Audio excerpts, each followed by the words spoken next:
Live from Henrico County, Virginia, just outside the city limits of Richmond, more than 100,000 fans have assembled for the Chevrolet Monte Carlo 400.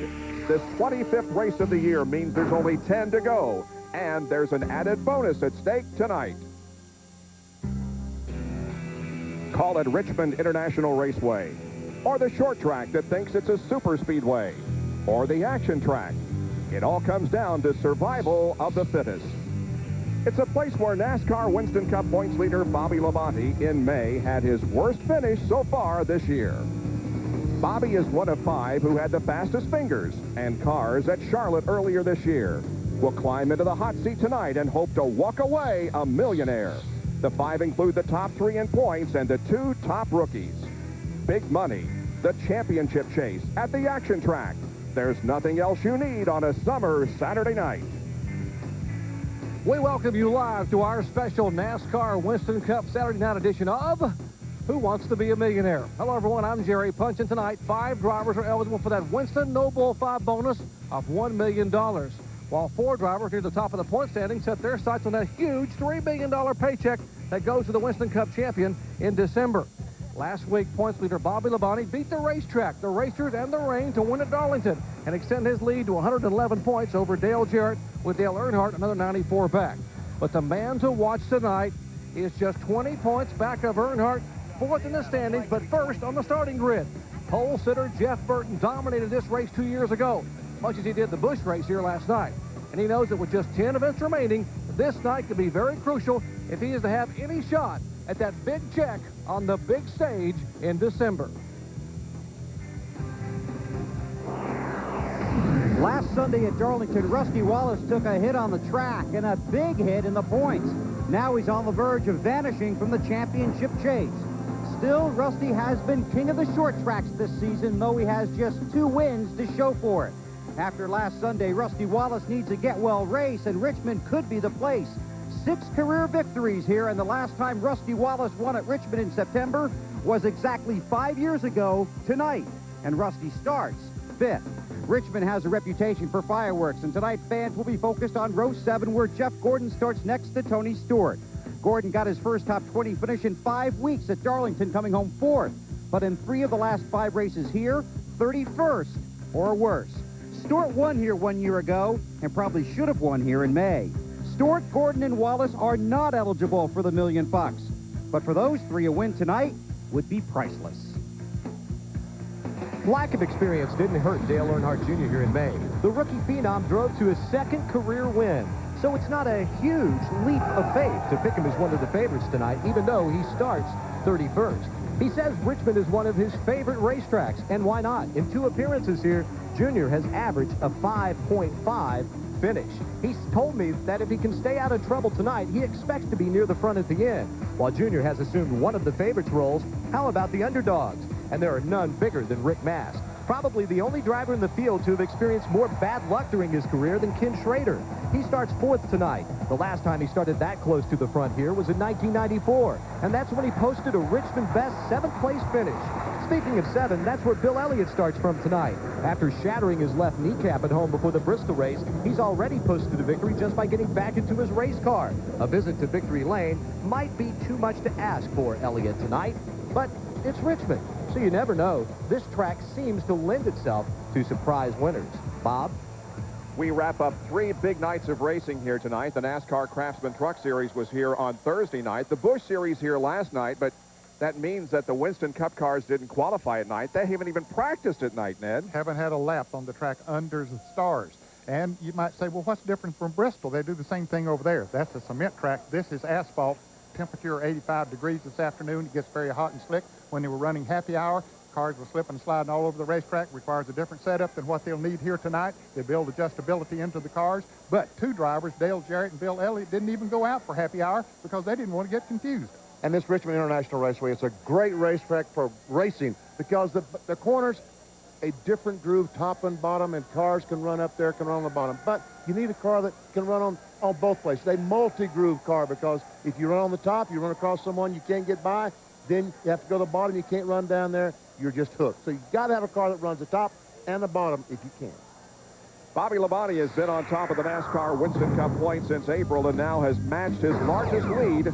He and Ward Burton in 8th are the only 2 drivers in the top 10 who have not won a race here at Richmond International. The flyover is happening and the command to start engines is next when we return.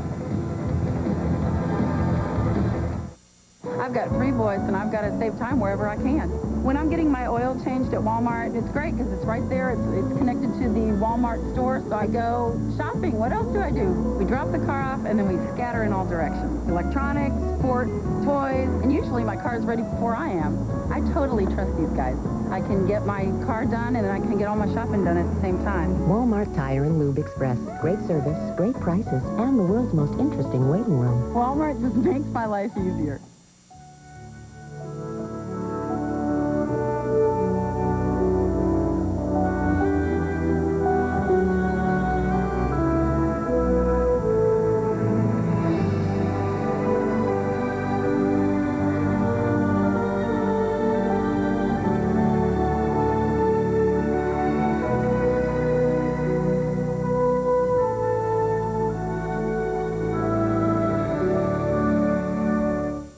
In a race car like mine, the oil tank is right behind the seat. When the oil gets hot, you know about it. In California, the oil temp gauge was pegged at 340 degrees. Normal is around 220. Heat's coming off the oil tank behind the seat, burning your back. Man, you wonder if you're even going to make it to the finish. But Mobil 1 never gave up. Other oils, they might have cooked. Instead, what got cooked was me. I love winning, but doing it this way, man, I tell you, like my crew chief said on the radio, we owe this one to Mobil 1. NASCAR Passing by Team Monte Carlo. Come on, man, go, go, go. You're never going to get by anybody from this car behind. Let's go. The big hell on the right. Let's go, go, go. Blah, blah, blah. What you say? I guess my 7 NASCAR championships are clogging up my ears, huh? Now, here, there's 2 ways to do this. Okay. There's my way and the wrong way. Want to be like the Earnhardts? Drive the all-new Chevy Monte Carlo. The cars more champions depend on.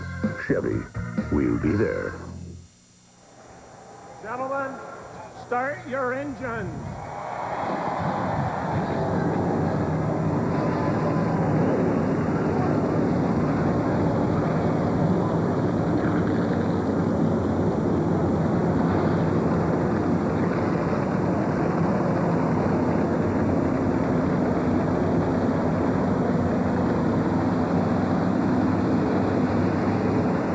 The 43 drivers are ready, and so are we. The start of the race is just moments away. ESPN's coverage of the Chevrolet Monte Carlo 400 is being brought to you by Team Monte Carlo. The cars more champions depend on. Chevy will be there. By brand name tires, oil changes, and more at your neighborhood Walmart Tire and Lube Express. And by Daytona, USA, the official attraction of NASCAR.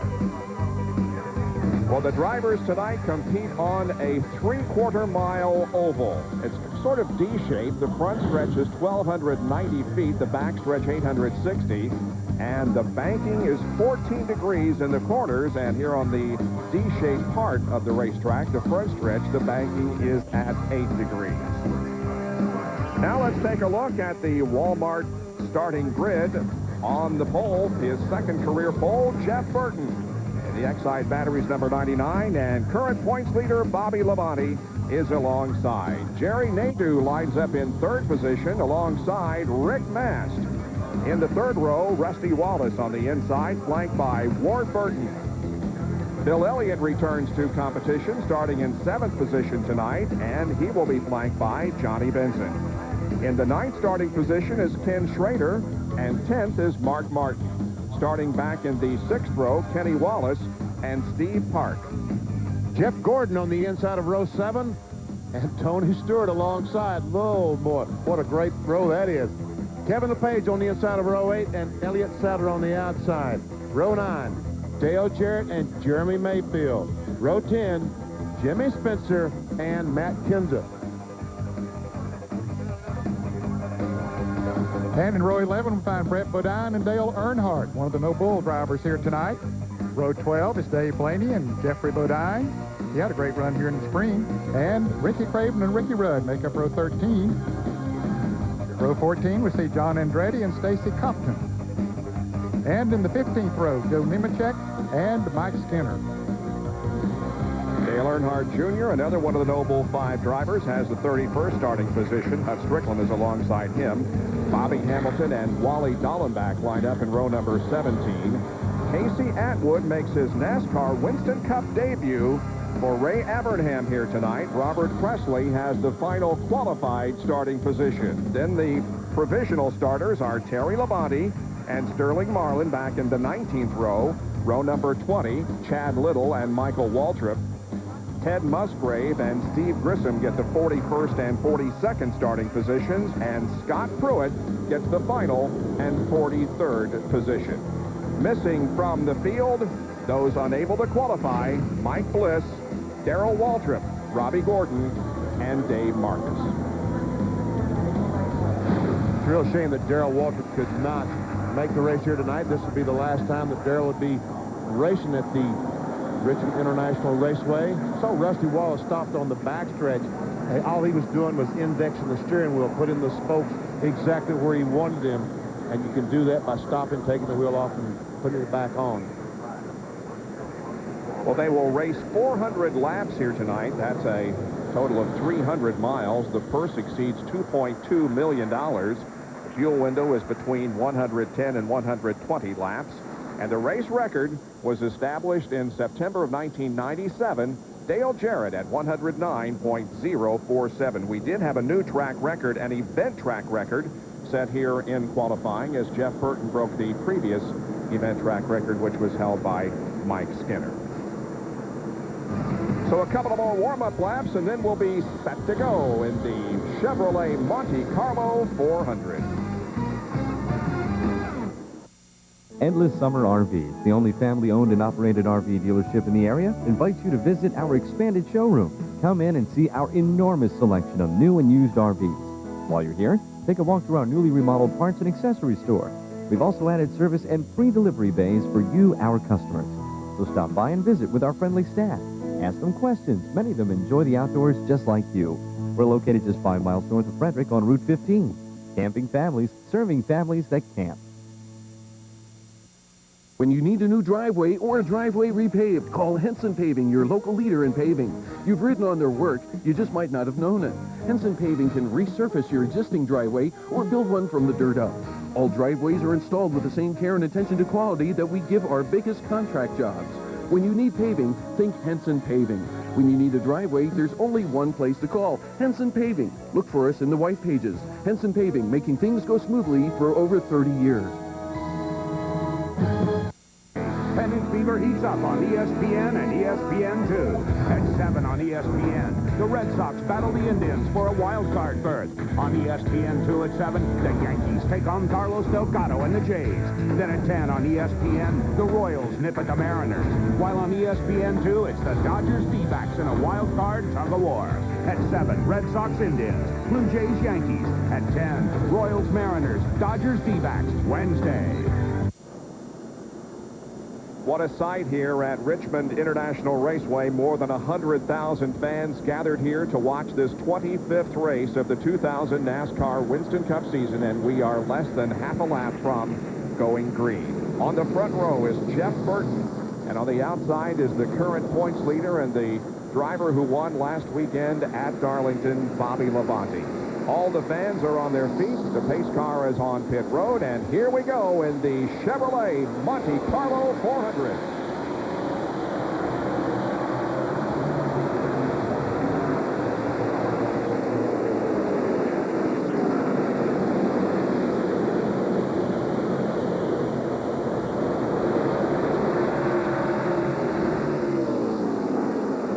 And Bobby Labonte will get those bonus points out of the way quickly.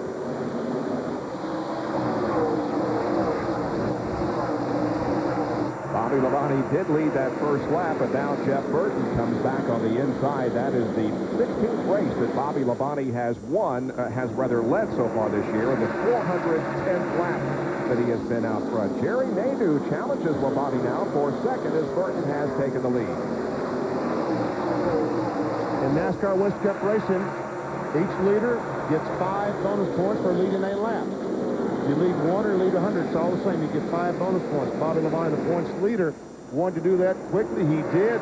Now, really cool, he can just sit there and ride. He doesn't worry about if Maydew or Rusty Wallace were to pass him. Jerry Maydew is celebrating his birthday today, his 30th birthday, and would like nothing better than to win this race, his first Winston Cup race, as a birthday present. He's moved to second. That would be quite a birthday present. Here comes Rusty Wallace, though, up to 4th position now, and falling in behind Maydew.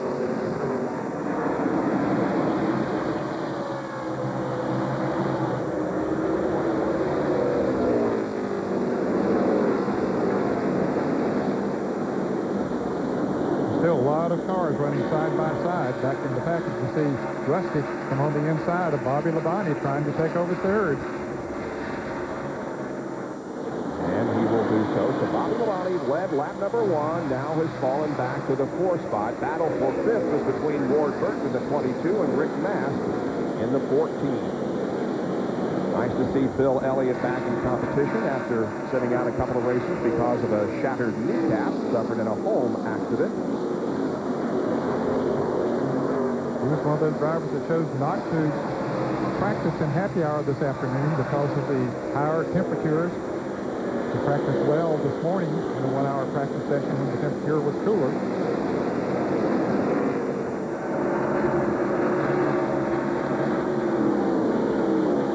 Jeff Gordon and Tony Stewart started side by side, and they still are almost side by side. Well, check out Kenny Schrader there, the 36, the yellow M&M's car, started in 17th. He has worked his way up to the 12th position.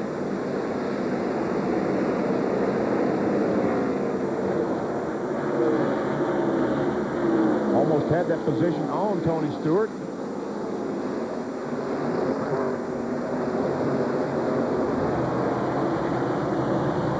Stewart using that high line early here. Makes it work for him. Gordon comes right along as well. Tony Stewart is the defending champion of this race. He started second last year, won it, leading 333 of the 400 laps.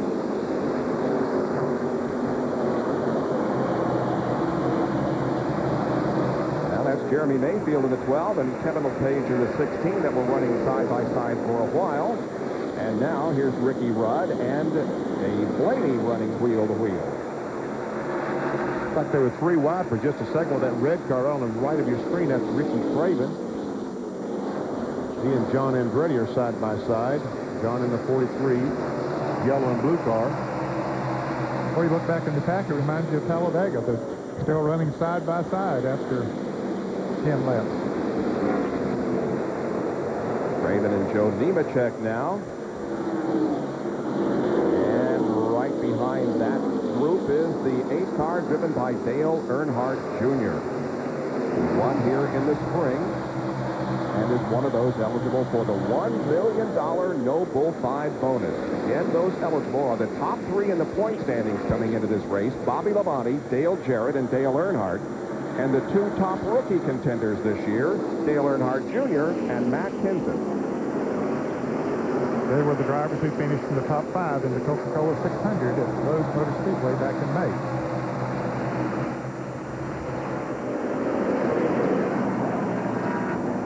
See Tony Stewart, the 20 car, continuing on his march towards the front. He's now on the inside of the 55 car. And here's Jeff Gordon trying to go by on the outside. Well, Jeff is trying to figure out who do I follow, the 55 or the 20. Maybe I'll try the 55 and see if we can both get by the 20. Kenny Walsh was in front of the 20. Tony Stewart is trying to make that pass. Tony and Jeff have lost some spots since the race started. Evidently, their line did not go exactly the way they wanted. They backed up a little bit.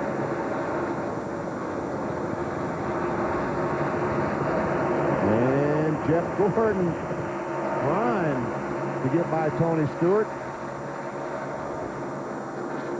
Well, they're giving each other a lot of room here, at least in the early going, because of something that we all remember that happened early in the... Where was that? At Watkins Glen on the first lap or second lap. Well, here's Jeffrey Bodine, Dale Jarrett, rather, and the 17 of Matt Kenseth. They're running back in the 20th, 21st, and 22nd positions.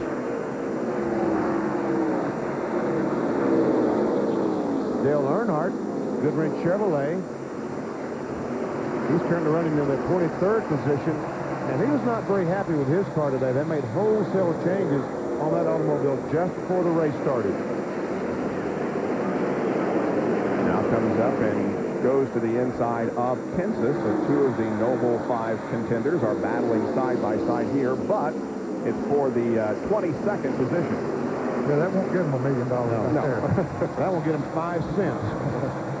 But it's a long way to go. In fact, you got three of them running together there. DJ's right in front of him. And here is the leader of the race, Jeff Burton, who now has a 1.1 second advantage over Jerry Nadeau, who is running in second position.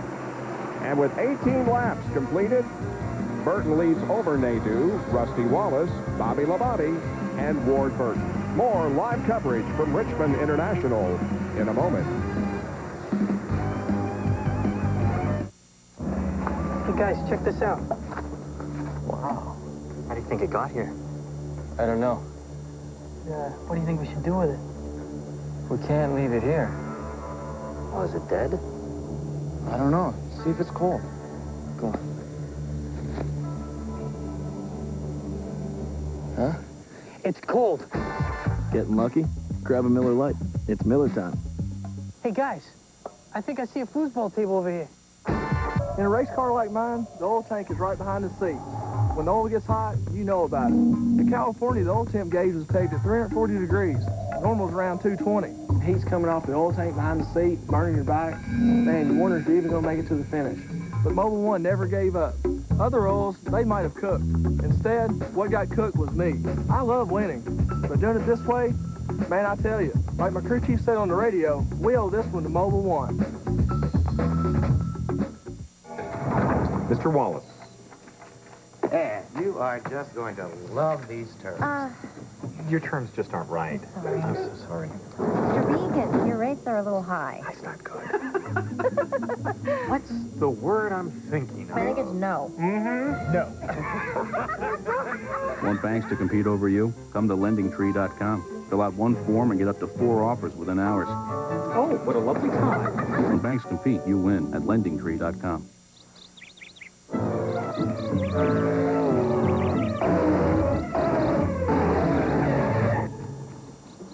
You missed the spot. Presenting The Day at the Gordons, where racing champion Jeff Gordon and his wife Brooke eat new Fritos Chili and Scoops. A hearty cup of chili and loads of Fritos corn chips. It's fast, it's filling, it's Fritos. Perfect for people on the go. New Fritos Chili and Scoops and Sloppy Joe and Scoops. Nothing goes faster. You know, NASCAR's been a part of my family for almost 30 years. First of all, I got in this business because I'm a race fan. I went to race as a little kid. I'm going to miss the people.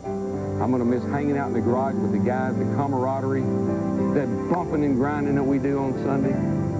The fans, the drivers, the crews, it's just a way of life. For 40 years, I've gotten up on Sunday, put my helmet on, and raced. I'm really going to miss it. Back at Richmond International, Jeff Burton leads, but a challenge and, in fact, a change of position for second. That's Rusty Wallace, who has just gone to the runner-up spot, passing Jerry Nadeau. And that's exactly what Jeff Burton did not want to look in the mirror and see. Rusty Wallace, because on the short tracks this year, Rusty Wallace has been the absolute car to beat. Now, they beat him a few times, but he's been the guy to beat.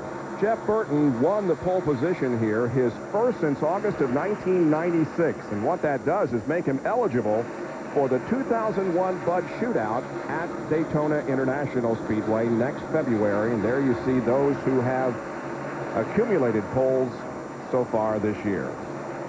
Let's go down to the pit area and get a report. Here's Bill Weber. Well, Bob, a smooth start for Jeff Burton, but his spotter, Bobby Hudson, called in a few laps ago and said Rusty is running a couple of hundredths a second faster each lap, but he's also running one group higher than you in the turns. So Burton moved up, tried Rusty's groove, and has improved his speed. So the spotter helping the driver get around Richmond. And And here is Tony Stewart still moving up into the inside of Bill Elliott as he tries to take over the 8th spot. Now, he is the guy on the move. I misspoke when I said that he had fallen back from the start. He actually had started 14th. He had moved forward a couple of spots. He was 12th at the time. But now, as you see, as Bob told you, he's trying to take over the 8th spot from Bill Elliott. Well, Bill Weber, you were right, because last lap, Jeff Burton ran a 119.095, and everybody else was in the 118s and even a 117 in the top 6. Just that moving up the racetrack just a little bit allowed Burton to get an extra grip, a little more grip, and run around the racetrack faster. And Rusty Wallace was doing it first. Jeff Burton's spotter, Bobby Hudson, as Bill said, noticed it, called his driver, he did it, and said, wow, I like that. Keeps the car a little bit freer. And in the wall up in turn number 1 is Michael Waltrip. Looks like he has had hard contact. Outside, just watch your back, slow up. A lot of damage to Michael's car, the rear of it. Michael had moved up 10 positions since the start of the race. He began from the 40th position and had moved up to 30th before the incident down in turn 1, and the back end of that car is really demolished. That's nasty. Let's see if we can see what might have happened to Michael Waltrip. There he is on the inside of the 50 car, and he just gets loose in the corner, like almost like on a dirt track. And watch this. Listen. Bobby Hamilton almost slides and crashes. And Jeremy Mayfield's got damage, Ned. Well, it's got a flat tire, I think, Bob. The right front tire, you see, is completely flat on that car. So they'll have a tough time getting the jack under. Said, lift it up, guys. Okay, he's got it now. Now, the question, can he change the right size and get back out before the pace car comes by? It looks like he's going to be able to. Yeah, in fact, they're going to need to go to the left side and change. Wow, now that's... So 4 new tires for Jerry Mayfield. The field is in turn number 4, and everybody else is coming in as Mayfield goes out. So here comes Burton and Wallace and Nadeau and Bobby Labonte, and everybody, probably just about everybody, will come in. Here's Jerry Punch. Well, guys, Rusty Wallace is one of the very few drivers I heard not complain of a car that had a push or beating tight in the middle of the corner. Rusty said, don't change a thing. 4 tires, clean the windshield, fill it up with gas, and I'm ready to go, guys. You said earlier, his 3rd brand new car of the year. Let's go to Bill Weber. No changes, just 4 tires and fuel. Remember, this team battled on pit stops a week ago. They put their guys back in position. 99 will beat them off, followed by the 2, the 18, the 22, and the 25 almost get together. Dale Earnhardt Jr. on 4 tires. They made an air pressure adjustment to make the car a little bit tighter off the turns. The only adjustment for Dale Jr., air pressure. And now just about everybody is off of pit road. The leader of the race is going to be Sterling Marlin. Back with more in a moment.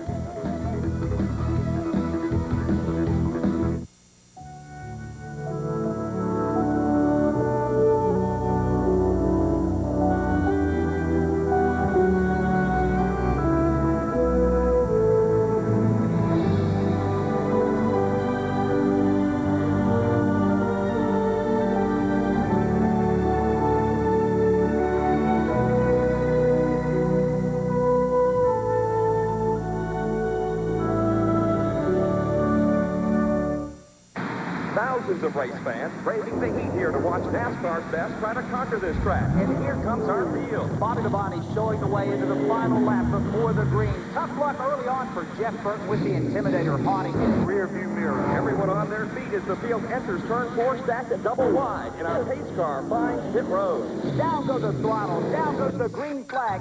And this is what race day is all about, folks. Kyle Petty nudging Ricky Rudd, giving us some early action. Number 44. What's going on? Hey. Wow, this is nice.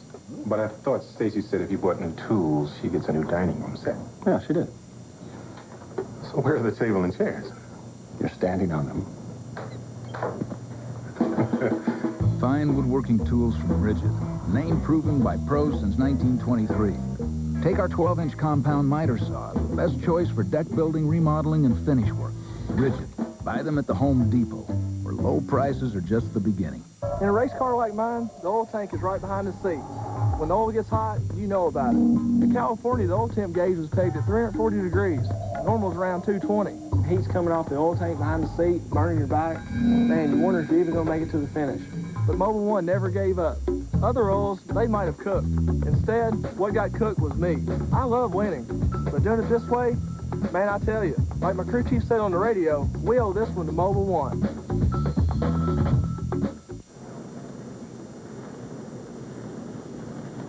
Still under caution here at Richmond International Raceway. John Kernan has a report from pit road. Down in the garage area with Michael Waltrip. Michael, the night ended early for you. What happened? Man, we started last, and our car was so good. I moved up 10 spots at least and was real fast. And I was on the inside of Wally, and he just pinned me down going into one. And we made a little contact, and the thing got sideways on me. It's my fault. I just paid it for the guys. We've had so many mechanical problems. We've been able to avoid the wreck. And tonight, just got in a wreck. It hurts my heart. We had a good car. But the good news is Michael is okay, the Dr. Jerry punch. And here in the Jeremy Mayfield pit, they're looking very closely, examining the right front tire that came off Jeremy's car. They're not sure if Jeremy ran over something. Let me ask Peter. Peter, did Jeremy run over something, or was that contact with Michael that may have done that? That's what we're thinking was the contact with Michael Waltrip. Yeah. You're just making sure to look at the tire, how it was wearing. It just looks like he cut it down. Okay, that's the better news there. A lot of crew chiefs coming here taking a look. They've been applauding Goodyear, and they think that's what happened. There was contact. They're looking at the inner liner now, where the inner liner was actually ripped apart.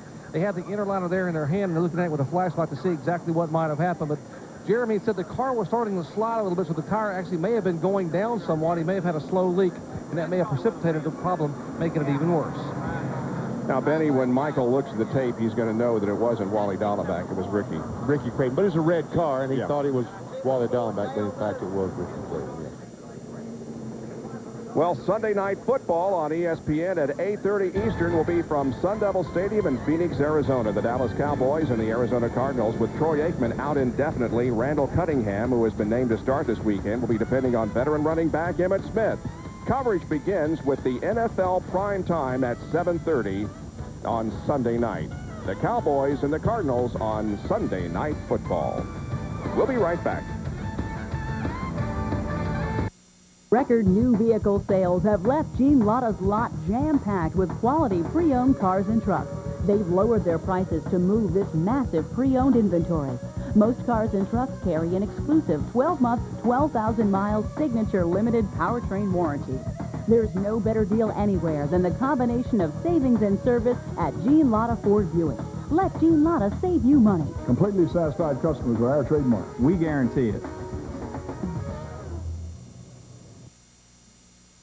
Record new vehicle sales have left Gene Lotta's lot jam-packed with quality pre-owned cars and trucks. They've lowered their prices to move this massive pre-owned inventory. Most cars and trucks carry an exclusive 12-month, 12,000-mile signature limited powertrain warranty. There's no better deal anywhere than the combination of savings and service at Gene Lotta Ford Buick. Let Gene Lotta save you money. Completely satisfied customers are our trademark. We guarantee it. Bloopers are going to happen. USFL people, George is...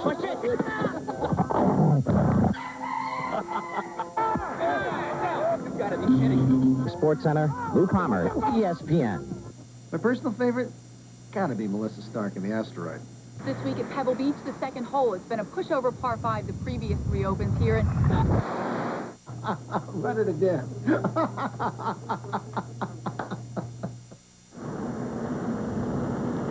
Well, they're having 2 records now in use, getting Michael Waltrip's car off the racetrack after his accident down in turn number 1. Let's get you caught up on a couple of things that happened during this caution period. The number 31 of Mike Skinner was caught speeding on pit road. He's at the back of the field. Jeremy Mayfield pitted early. The 40 and the 1 cars, Ted Musgrave and Sterling Marlin, pitted late, so they have both been given credit for leading a lap. Doc? Let me correct something. I misspoke a moment ago. We were showing you Jeremy Mayfield's tire. Now, this is not the inner liner. There are no inner liners here in a short track tire. This is actually the sidewall from the inside of the tire, and it's very hot. That's why I borrowed a glove to grab this thing up here. But in the sidewall, actually, it's been stripped away, not an inner liner. So I want to make sure we correct that for folks watching at home. And said, man, he knows better than that, and I do know better. I misspoke. It is the sidewall they were looking at, and not the inner liner of a tire here on the short track. Guys? All right, Doc, and you can see that that tire was just cut in two, and that the bead of the tire had fallen down inside the tire. Well, the drivers are getting the 1 to go sign, so we'll be back to competition here in one more lap. Jeff Burton is back at the front of the field with Rusty Wallace, Bobby Labonte, Jerry Nadeau, and Ward Burton, the top 5. Let's take a look at a Coke pit summary and see where people fared in this most recent round of pit stops. Jeff Burton stayed the same. Jerry Nadeau lost 1 position. Dave Blaney from 25th to 8th. You have to wonder if maybe he only changed right side tires. Yep. My guess is that's exactly what happened. Or maybe fuel. But it did give him track position, and that, as you guys have said earlier, is very, very important. Tony Stewart lost 4 spots. He was 8th when he came in for the pit stop and came out in the 12th position. Well, let's go again as the green flag comes out to resume the Chevrolet Monte Carlo 400.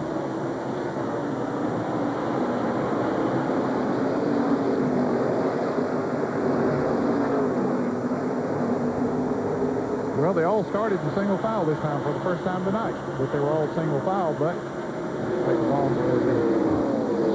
doubling up right here. And Jeff Gordon went quickly past Dave Blaney. He's up on the outside of Mark Martin. There you see him. And he goes by Mark Martin, moves into the 7th position. You're right, Dave Blaney did get just right side tires. That was the reason that he has gained so many positions on this round of pit stops. Now here's Tony Stewart to the inside of Jimmy Spencer as they contest the 12th spot. Okay, what a lot of crew chiefs right now will be having that stopwatch on the 93 car and see just how fast that Blaney is running and just how badly the 2 tires will affect his car. If he runs as fast as some of the rest of these cars, that's what we'll be seeing from a lot of these cars later on. Yeah, sometimes they tested early in the race, and you're right, others will pay attention to what went on with that one car. Steve Park just went into the top 5, passing Ward Burton. Now you see with these 4 fresh tires, all these cars right on the bottom of the racetrack. They'll land on the inside of Blaney.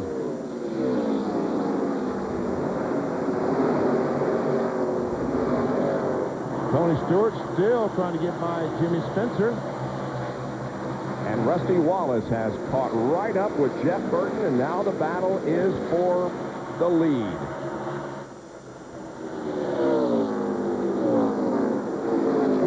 Jeff Burton trying to make it a clean sweep the last couple of days. He won the pole yesterday evening. He won the Busch race last night, trying for the trifecta here this evening. But Rusty Wallace is right there to challenge on the bottom of the racetrack, and that car went right around the yellow line. And he knows he needs to try, if he's going to do it on the bottom of the racetrack, he needs to do it early while those tires are still relatively new. But he didn't make it work that time.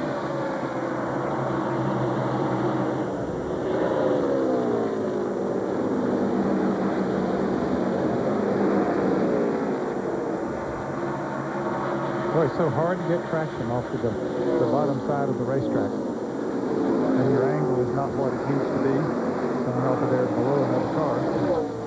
That's the biggest problem, Ed, when Rusty Wallace goes to the bottom of the racetrack down in 1 and 2. He's okay here, but when he comes off, he needs the entire racetrack. He needs to let the thing drift up right against the outside retaining wall. When you're trying to pass someone, you can't do that.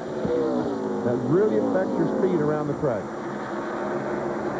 And once again, Tony Stewart is still working on Jimmy Spencer. And Bill Weber, he's not been able to do it yet. Still working to get a position back on the track. Lost positions while he was on pit road, Bob, because they had a lug nut fall off of one of the rear tires during their pit stop. That cost him track position while he was stopped on pit road. That's unbelievable. During a pit stop, if one lug nut falls off, it's going to cost Tony Stewart 3 or 4 spots. He finally just gives up on that bottom groove. Dale Earnhardt taking the position from Kenny Wallace. That was the 17th position. That 21 car of Elliott Sadler seems like it's painted differently every weekend. There it is this weekend. He's riding alongside Kevin LePage as they race for the 21st position. Elliott is losing positions right now, Bob. He was up in the 17th position just about 5 laps ago. He's being shown in 20th now, and several cars there. You see Kevin LePage trying to pass him on the outside. Whoa, John Andretti gets bumped around, and like he may have had contact with the wall. It was close if he didn't. It's Jeffrey Bodine in the power team number 60. Remember just how well that car ran here in May when his brother Todd relieved him? And another crash up in turn number 2. Jeffrey is involved. And 21 car of Elliott Sadler. Isn't that 21? Yes, it is. We were just looking at that group of cars. We saw how tight they were running. Jeffrey Bodine is in his 550th NASCAR Winston Cup start. Boy, he just drove right into the back of you. Looks like Elliott Sadler's car has got the worst of it. And this weekend he was carrying Virginia Tech on the side of the car, trying to do something for his fellow Virginia folks. It's not going to be. Well, let's see who ran into the back of who.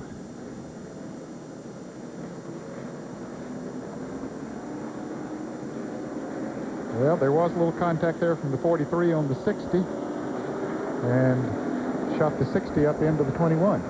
Yeah, that's exactly what it looks like, Ned. And both those cars, I don't know that the 60 car hit that hard. Let's see if we can see going down in one. There's the 60, the 43. There's space there as they go out of the shot.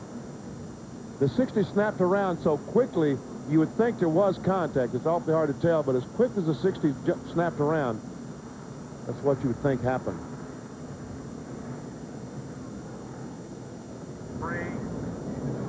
Jeffrey Bodine makes it around to his pit stall, and they middle of the backstretch. go to work on the right side of that car, the Power Team Chevy. So another caution here because of an accident up in turn number 2 involving Jeffrey Bodine and Elliott Sadler. Celebrating by Team Monte Carlo. Now, the first thing you've got to do is jump up here and scream and yell, woo! Make sure your hat guy forms them first, so you don't end up looking like a dork. Now, when somebody hands you one of these babies, make sure you say thanks. Thank you. Thank you. Oh, man, don't eat the check. Want to be like Jeff Gordon? Drive the all-new Chevy Monte Carlo. The cars more champions depend on. Chevy, we'll be there. Got those snow folgers to wake us up blues. Need that fresh mouth and grown taste to start the day. Or the blues will start flowing away. Got that good feeling coming on. We're Folgers hot, steamy and strong. Oh yeah. The best part of waking up. The Folgers in your car. Yeah. Man, I'm hungry. What, $1 for a sliver of raw fish? It's sushi. Sushi? Where I'm from, we call that stuff bait. What else can you get for just $1? Well, I can get a 20-minute phone call for only 99 cents. Quit kidding around. No, it's true. Dial 10-10-220. It's just 99 cents for all calls up to 20 minutes. And just 7 cents a minute after that. And get this, there's no monthly fee. 10-10-220 really is a great deal. We know. Hey, you forgot to cook this. Dial 10-10-220. What the hell's going on out here? Before Lombardi came to Green Bay, the Packers were a laughing stock. Lombardi definitely wanted to be the best. That's the kind of a guy he was, an egomaniac. Winning isn't everything, but it's the only thing. He ruled by fear. He took the spirit of the sport and elevated it. Vince Lombardi, Sports Century, the top 50 and beyond. Monday at 8, kicking off a week of sports legends, only on ESPN Classic. To get ESPN Classic, call 1-800-CLASSIC today. We'll be going back to green flag racing here in less than a lap at Richmond International Raceway. Well, tomorrow, coverage of the Kart FedEx Championship Series begins with qualifying at 1:30 on ESPN2. Kart today at 2:30, and then at ESPN at 3 o'clock, it's the Honda Grand Prix of Monterey. The Kart FedEx Championship Series in action tomorrow here on ESPN. For more, log on to ESPN.com. Well, the green flag's about to come out, and Jeffrey Bodine is still in the pit. And so is Chad Little, and the 40 car, Sterling Marlin, was caught speeding on pit road, so he's at the back of the field. The 44 car and the 97 both, I'm told, ran the paddle at the end of pit road. The man that stands down with a stop and go, he had put it at the stop. They did not, so they were black flag for running that paddle. And that's a one-lap penalty. Look at Steve Park coming down the inside of Bobby Labonte as Rusty goes on the inside of Burton going into turn 1. Well, now battle for the lead. Rusty to the inside of Burton. I don't think he's going to do it, but Steve Park did take over that third position. Steve started 12th here tonight and has been moving up quickly.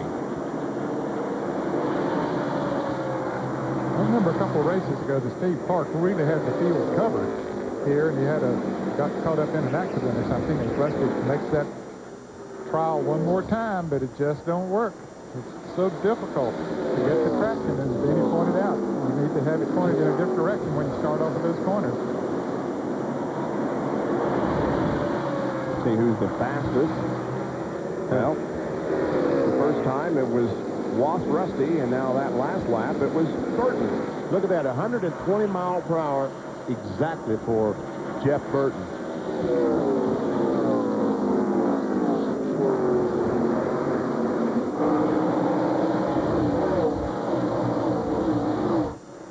John has an update on the 3 car of Dale Earnhardt, who's way back in the 27th spot.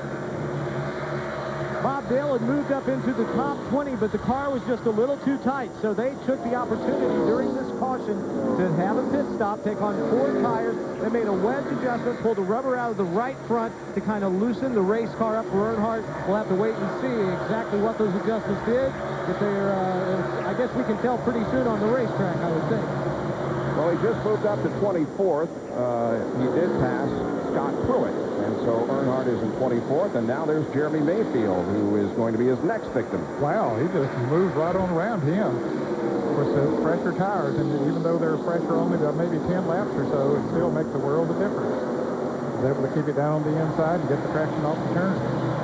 Well, Dale Earnhardt has been eligible to win the No Bull $5 million bonus 6 times, but he has yet to win that. Bobby Labonte has been eligible 8 times, hasn't won. The only one of the top 5 eligible tonight who has won, Dale Jarrett, and he's won twice. Now, these drivers are also playing, if you will, for a lucky fan. And if they win $1 million, the fan will win $1 million, and that's who the fans are paired up with here tonight.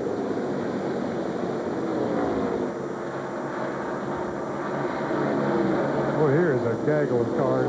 Earnhardt moves in under Ricky Rudd. He's been going at John Andretti. He's in this crew. It seems like he's been in the 6-pack since the start of the race. And another big pack of cars here. There's Casey Atwood in the Motorola-sponsored number 19, making his NASCAR Winston Cup debut here this evening under the direction of Ray Evernham, who will be his car owner next year. Now, the car that he's driving here tonight is a Bill Elliott car. It's a Ford, of course. All the Dodgers next year. Yep, all the Dodgers next year. Yeah, it was interesting to see to go by Ray Evernham's transporter today and see all the guys hanging around and see all the Dodge folks hanging around the transporter, and Casey Atwood was driving a Ford. Didn't look quite right, but we understand next year they're very interested in how this young man fares tonight.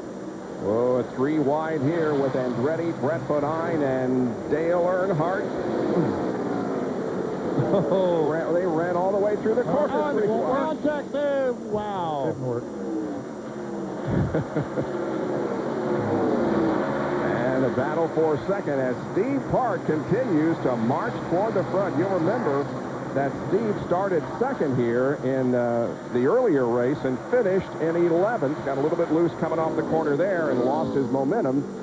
But he's looking pretty good. Well, it looks like it's working very well. On board with Rusty Wallace. Father and son are wheel to wheel out there as the son is on the outside and the father is on the inside, and they are battling for the 19th, make that 18th position.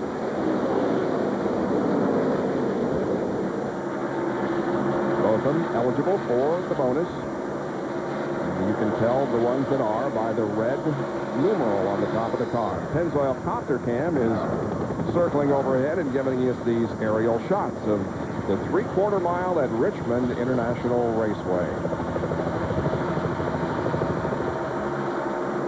And Dale Earnhardt, the 3, Goodrich Shirley, seem to be making more progress on the bottom of the racetrack than anyone else we've seen all night long. He's made an impressive run up through the field after that pit stop. See, Dale Earnhardt on the restart, since the restart, on lap 61, he was 29th, and he's worked his way up to 18th, and he's doing it, as I said, on the bottom of the track. Mayfield and Ricky Rudd are contesting the 23rd position. That's Kevin LePage trailing.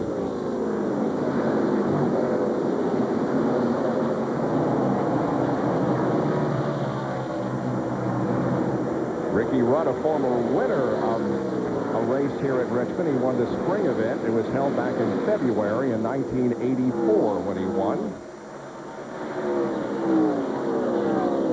Last time the car that Ricky Rudd is driving tonight was on the racetrack. It was into the wall at Pocono in July. They put a new snout on it and a right frame rail and 2/3 of the body.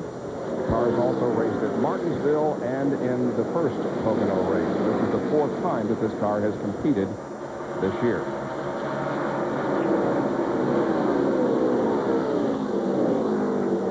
While we're watching this battle, we'll tell you that Tony Stewart just took away the 8th position from Mark Martin. I think Tony, when that lug that fell off during the pit stop, has fallen back to about the 12th position. So before this gets all sorted out, we'll get all these good cars together before the night's over. Tony Stewart will get up there, and we'll see who's holding what.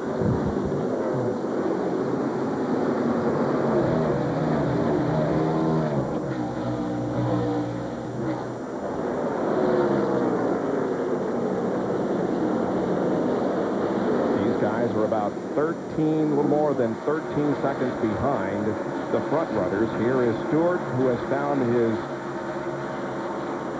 teammate, if you will, or at least rowmate when they started this race. They started side by side, and Tony Stewart now takes away that 7th position, and Tony took her below the yellow line. Yes, sir. He was right on the bottom of the racetrack. Haven't seen many cars been able to do that. Dale Earnhardt has won this Goodrich Chevrolet. He's on the bottom of the track. Again, we see 2 Noble 5 drivers running together. This is for 16th and 17th, and right behind him is another contender, Matt Kenseth. Earnhardt's car still working down on the bottom side of the track. Very good. So whatever adjustment they made in those 4 new Goodyears they put on there has put him on the go. Well, 3 cars have been designated now as officially out of the race. Jeffrey Bodine, Elliott Sadler, and Michael Waltrip. And for Michael Waltrip, it's his 8th DNF this year, and that ties him with Bobby Hamilton for most DNFs. Rusty Wallace, his crew watches him in 2nd position. He's trailing Jeff Burton with 81 laps completed. In a race car like mine, the oil tank is right behind the seat. When the oil gets hot, you know about it. In California, the oil temp gauge was pegged at 340 degrees. Normal's around 220. Heat's coming off the oil tank behind the seat, burning your back. Man, you wonder if you're even going to make it to the finish. But Mobil 1 never gave up. Other oils, they might have cooked. Instead, what got cooked was me. I love winning, but doing it this way, man, I tell you, like my crew chief said on the radio, we owe this one to Mobil 1. Once Mark Martin puts the hammer down, it's pretty hard to get him to stop. Fortunately, the crew has its ways. Do I hear steak on the grill? WD brand steak. Brings him in every time. From the beef people. Sometimes you just got to get it done, no matter what. You can plan all you want, but you still got deadlines. Sometimes you need extra equipment. I'll tell you who saved my neck a time or two. Nation's Rent. They got what I want. They get it to me when I need it. It's newer, and it works. I can count on these guys.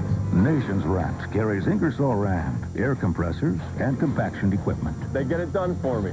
Nation's Rent. 1-800-NO-SWEAT.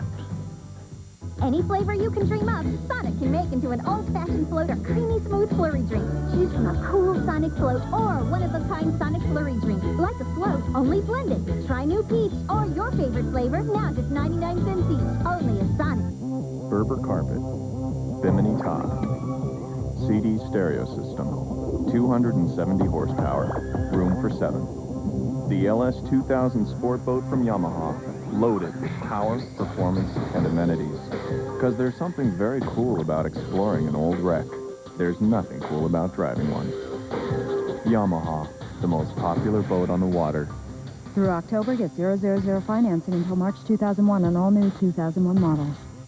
At the Chevrolet Monte Carlo 400 at Richmond International Raceway, Jeff Burton has about a 6-car length lead on the battle for second position, and that battle is between Rusty Wallace, and he sees to his left Steve Park right on the bottom of the racetrack. Let's see who comes out with second place. Well, Rusty holds him off.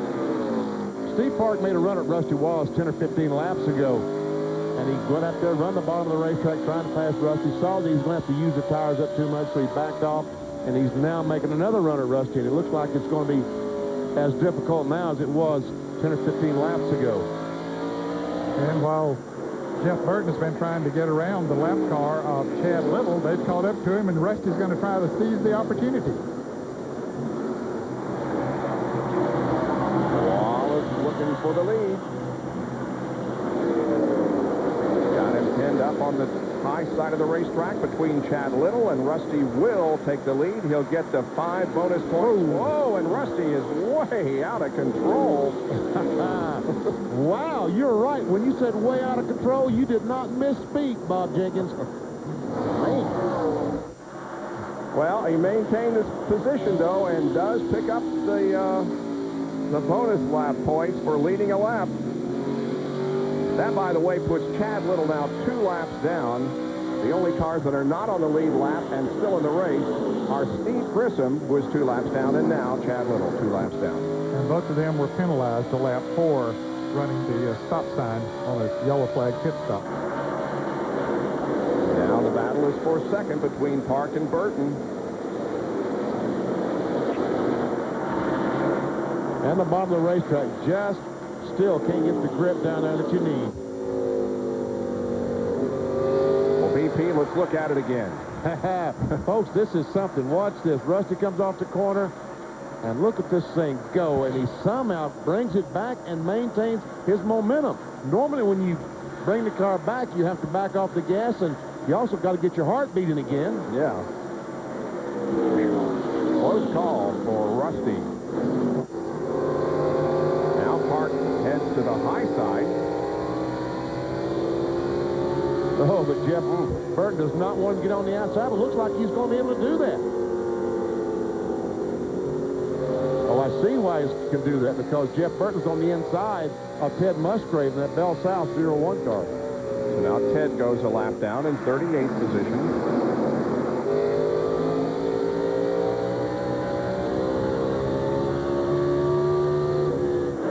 And Rusty Wallace, as you can see now, has a couple of cars between himself and the second place car.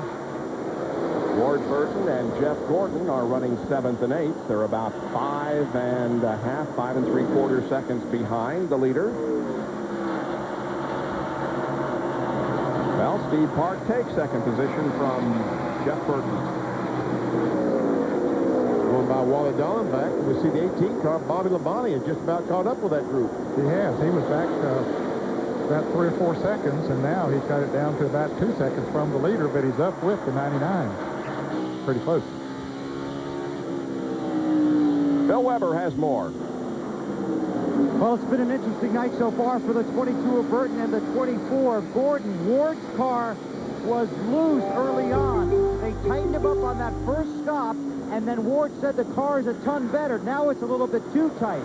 Just the opposite for Gordon. His car was too tight at the beginning, but they did loosen him up, and that improved the ride. One other thing about Gordon, they are looking at a potential overheating problem. Temperature's been up around 230, comes back down to 210, and starts to climb a little bit. No talk about it the last few laps, though.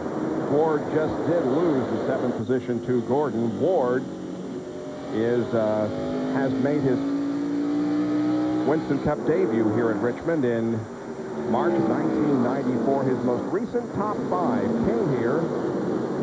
came at Bristol on the short track in the early part of the year. Finished 3rd at Bristol. Up front, it is still Rusty Wallace showing the way. And you can see back there the second place car of Steve Park. Jeff Burton running in 3rd. But Rusty Wallace is now in the lead. He has been there for the last 9 laps as we are approaching the 1/4 mark here at Richmond.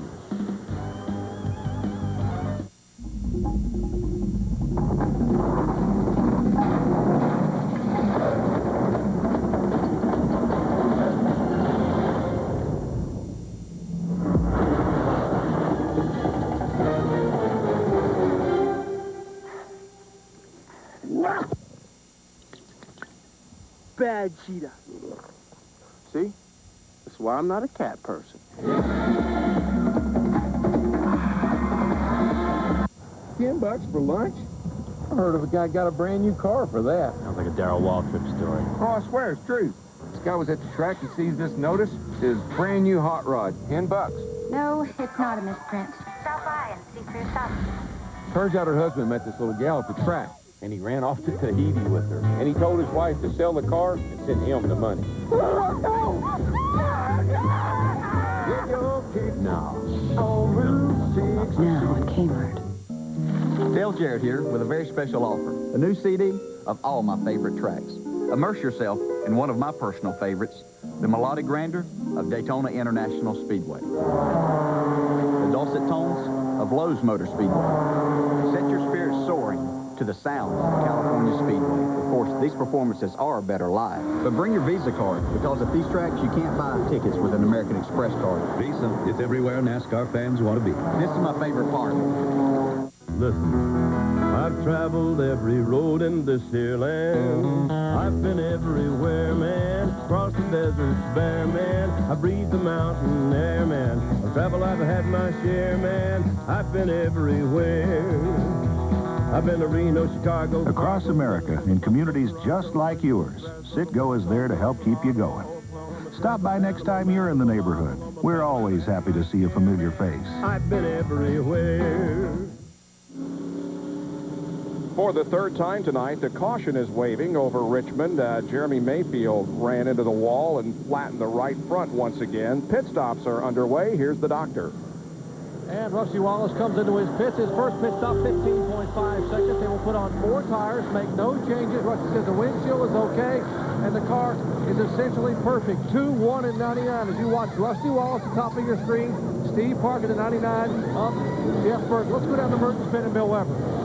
Second stop for Park. Again, no changes. Left side tires going on. He gets away, waiting on Jeff Burke as well.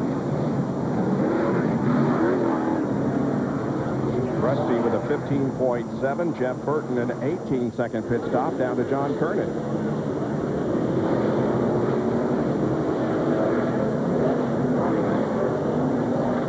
Dale Earnhardt was in for 4 tires. They were a little slow on the left rear, 16.7 seconds. On Earnhardt's stop, no adjustments.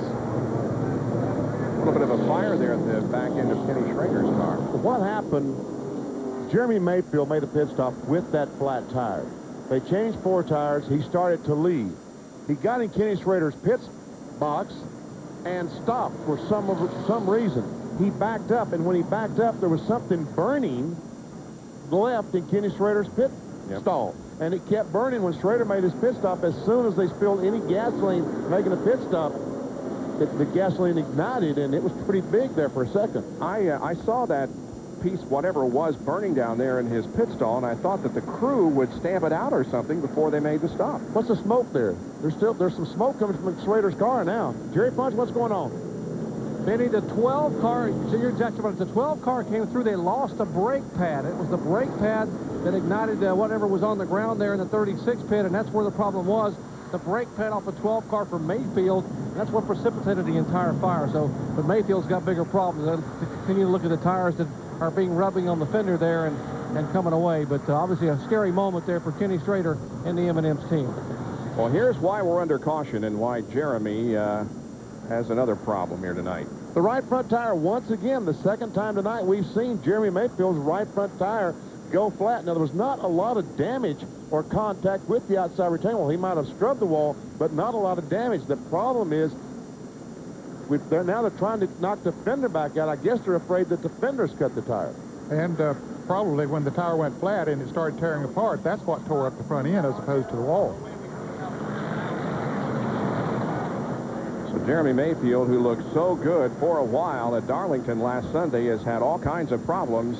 Here tonight is 2 laps down already with 108 completed. Rusty continues to lead.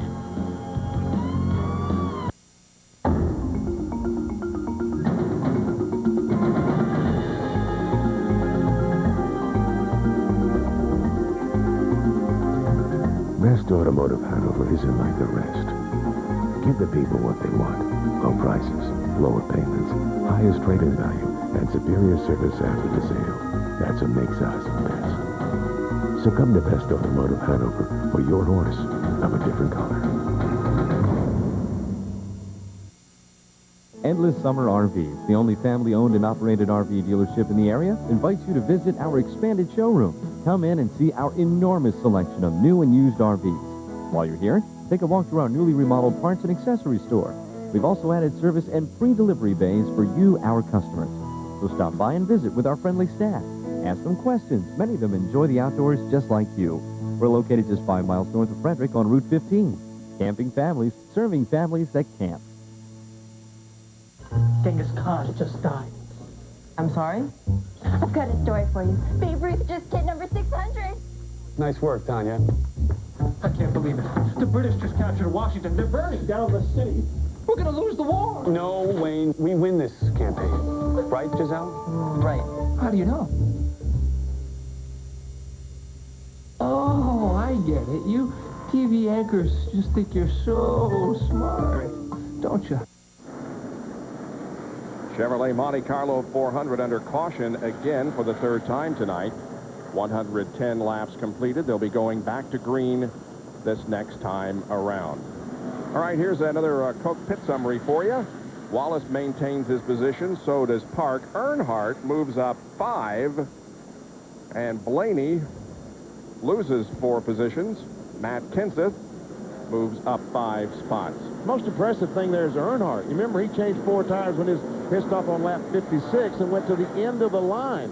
He worked his way back to 15th. Then he made this pit stop. He's already up to 10th. I think it's reasonable to say we can go for him to work his way on up a little bit further.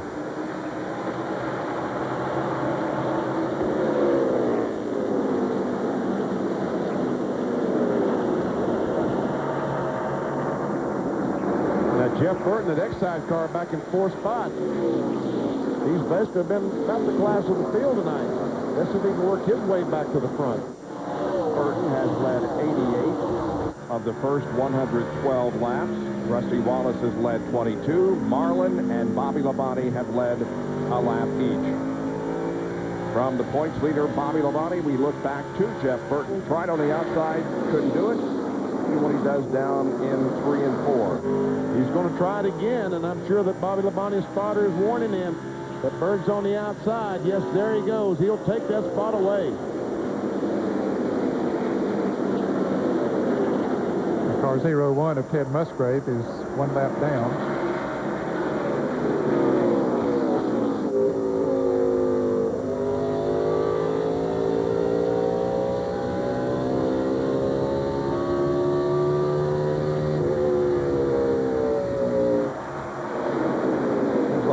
Andretti has been side by side with somebody since the green flag dropped. It's Ricky Rudd this time. He has been in a big battle of competition all the way. He's earned his money. See Dave Blaney there in the Amoco car. Oh, here's a good battle, and this is up in the 5th, 6th, and 7th positions. That's Stewart, Jerry Nadeau, and Jeff Gordon. And here comes Ward Burton right behind him. I think what we've seen tonight, I think Tony Stewart has a good race car tonight. If he ever gets up there with the 1, the 99, and the 2, I think you'll be able to race with him. Well, he's pretty close in terms of positions, but still a little bit of racetrack to go before he catches up with the Bobby Labonte car that's running 4th. Here comes Earnhardt to the inside of Elliott. This is 4-9.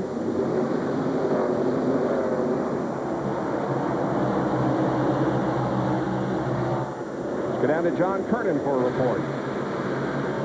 I know a little bit earlier you remarked on how Dale Earnhardt was making his moves on the bottom of the racetrack. The car is running well there, but it's also out of necessity because Earnhardt thinks they might have put too low a gear in the rear end. So if he runs the higher groove, he's got to let off a little bit earlier going into the corner so he doesn't get the RPMs. He doesn't turn the engine a little too much and damage it. So keep an eye on Earnhardt and the line that he runs out there, because if he stays on the bottom, he should be able to keep the RPMs in the range that he wants to. Well, no, he doesn't have any problem down the backstretch. He can run whatever groove he wants to, 1 and 2. Here's where the problem is. He gets too high coming on 4, this long front straightaway, 1,290 feet. That right here is where he'll turn the engine too many RPMs. That's where he's got to back off. And that's the fastest part of the racetrack. 6 or 7 miles per hour faster than the backstretch. From Casey Atwood's onboard camera, watch to the right of your screen, Dale Jarrett into the wall. Wow, kind of brushed the wall when he came off the corner. DJ is running back in the 12th spot right now as we keep an eye on the second place car of Steve Park up ahead. Oh, and Joe Nemechek slammed that wall. Trouble in 133 up against the wall. Caution is out. Boy, he has had very hard contact. John, what happened? Bob, I have a sneaking suspicion that a valve stem on the left rear tire of Joe Nemechek's car was knocked out. Just before that, coming down the front straightaway, he got together with Kenny Wallace, and I'm betting he either cut the tire down or he knocked the valve stem off of that left rear tire. Well, there's a piece of debris that all those cars are running over. Yeah, something, Joe Nemechek, just when he got down to the corner, just violently snapped around. And, John, you're certainly what it looks like. But here he comes off the corner. The 33 on the outside, the 55. And right there, we see where they rub. We saw the smoke. Now the 33 goes down in the corner. And watch this. The car just snapped around. The left rear tire is flat. Yep. Yes. See it go flat. Boy, John Kernan was right on top of that, knowing what happened there. Yes, he was. That a boy, John.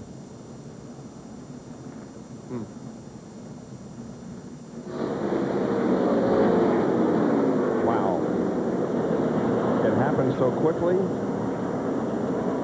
A hard hit by Joe Nemechek. We saw him moving around in the cockpit, taking the gloves off. There he is walking around. He is okay. But a big disappointment tonight for Nemechek, who started back in the 29th position. Well, we're under caution for the 4th time this evening, as 122 of 400 laps have been completed at the Chevrolet Monte Carlo 400.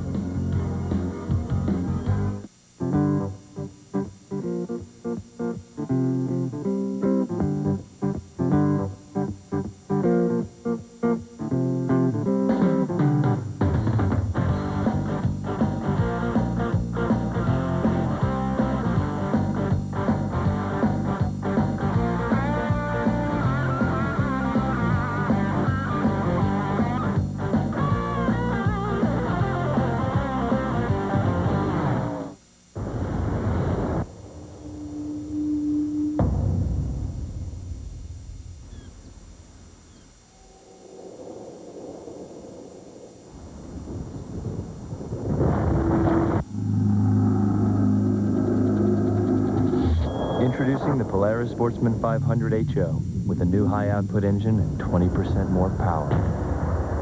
The world's best-selling automatic ATV just got better.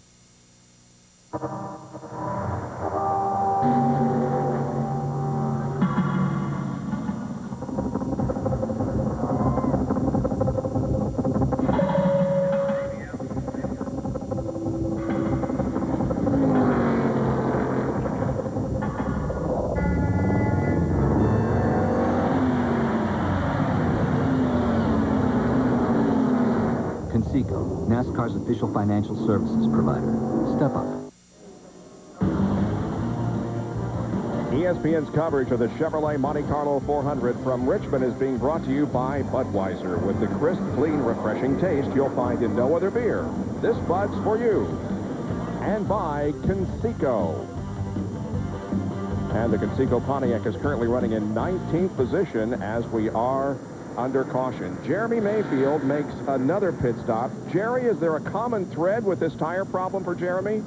Well, Bob, not really. The first problem Jeremy had was actually from contact with the Michael Waltrip car. He had a cut on the right front tire. Now, this most recent one was not from contact, not from something rubbing on the car. The team is telling me they think it may be from the heat off the brake calipers or brake rotors. And this tire came off here probably 10 minutes ago, and it is still steaming hot. In fact, it's too hot for the teams and the Goodyear engineers to even examine, but they think that it may be just the heat off the brake rotors. And I just been handed a note here a moment ago. 1,400 degrees on the front rotors. They're using fairly large rotors and calipers here to be able to try to stop the car so you can drive them in the corners and jump on the brakes and get it to turn. And that may be the problem with Jeremy, excessive heat melting the bead. In fact, Jeremy asked on the radio about the brake adjusting valve, the little adjusters they use in the car, if they may be maybe backwards somewhere, and he said no. The crew said no, not so whatsoever, but apparently he's getting a lot of heat in that right front brake area, and that's the reason for this right side tire. He's coming in once again, and he has fallen 2 laps down now in 39th spot. Here's a Napa Field summary for you, showing you where everybody is running right now. The top 15 led by Rusty Wallace, then the pole sitter Jeff Burton and Steve Park, who has had a great race here in the first 126 laps. There's 16 through 30. Kevin LePage tops that. Page. Strickland running in 30th position, and there you see that we have 3 cars out of the race, and Joe Nemechek, the most recent victim. NASCAR Passing by Team Monte Carlo.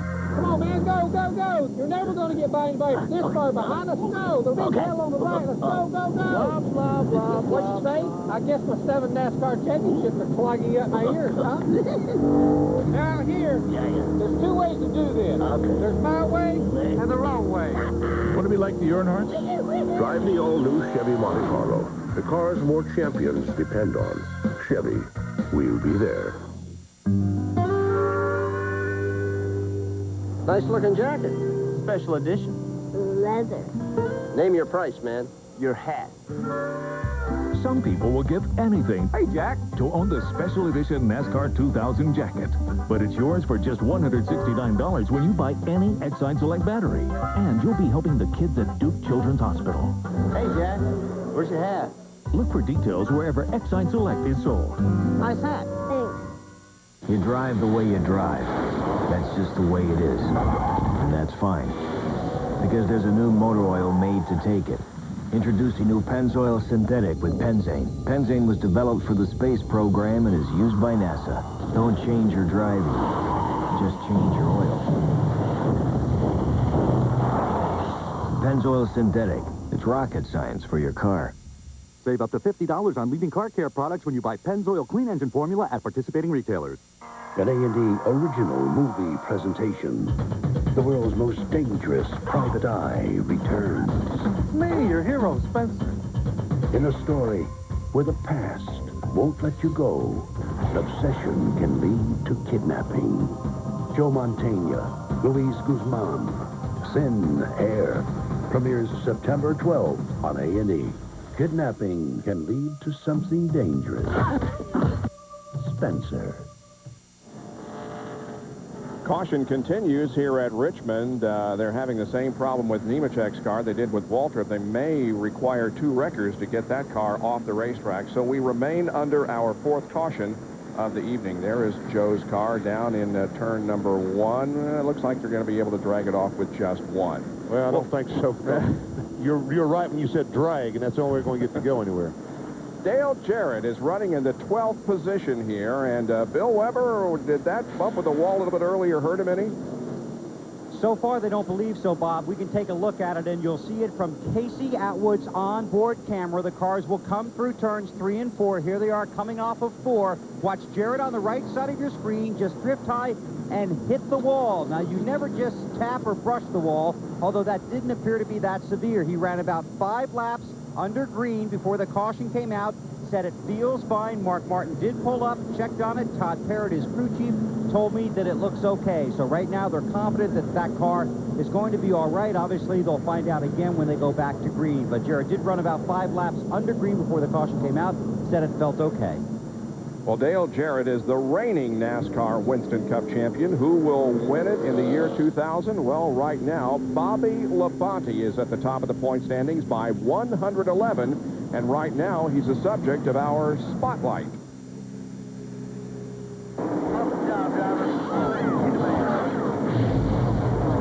Favorite thing is the chance to race and be competitive week in and week out. Of course it is. I mean, that's what we like to do, but I love what I'm doing. It's a lot of fun. Jeff Gordon was definitely, we started off at the same time, Rookie of the Year. Well, gee whiz, look what happened to him, you know? So it's like, that's a pretty tough competitor right there. I mean, he's won a lot of races and, you know, a lot more than I have. You know, it's like, you know, maybe one of these days we'd like to be the good car. Yeah, that would be pretty good, wouldn't it?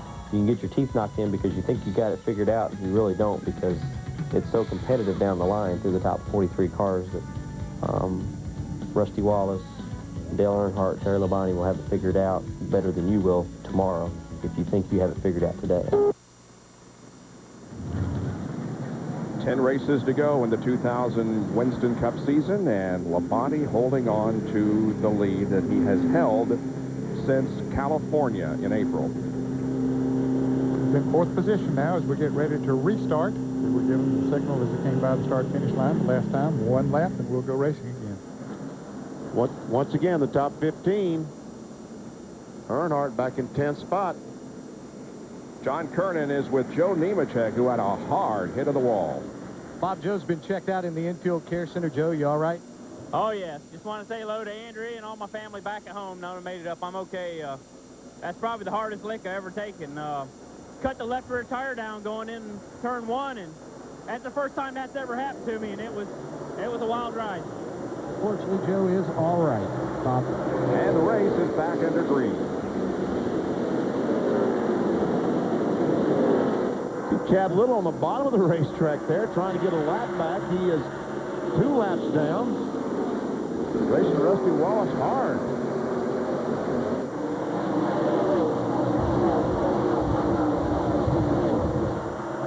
They were several of the lap cars that made pit stops. Chad might have been one of them. I'm not sure, but I know Terry Labonte and several others that were lapped down did make a pit stop, so could have on fresher tires.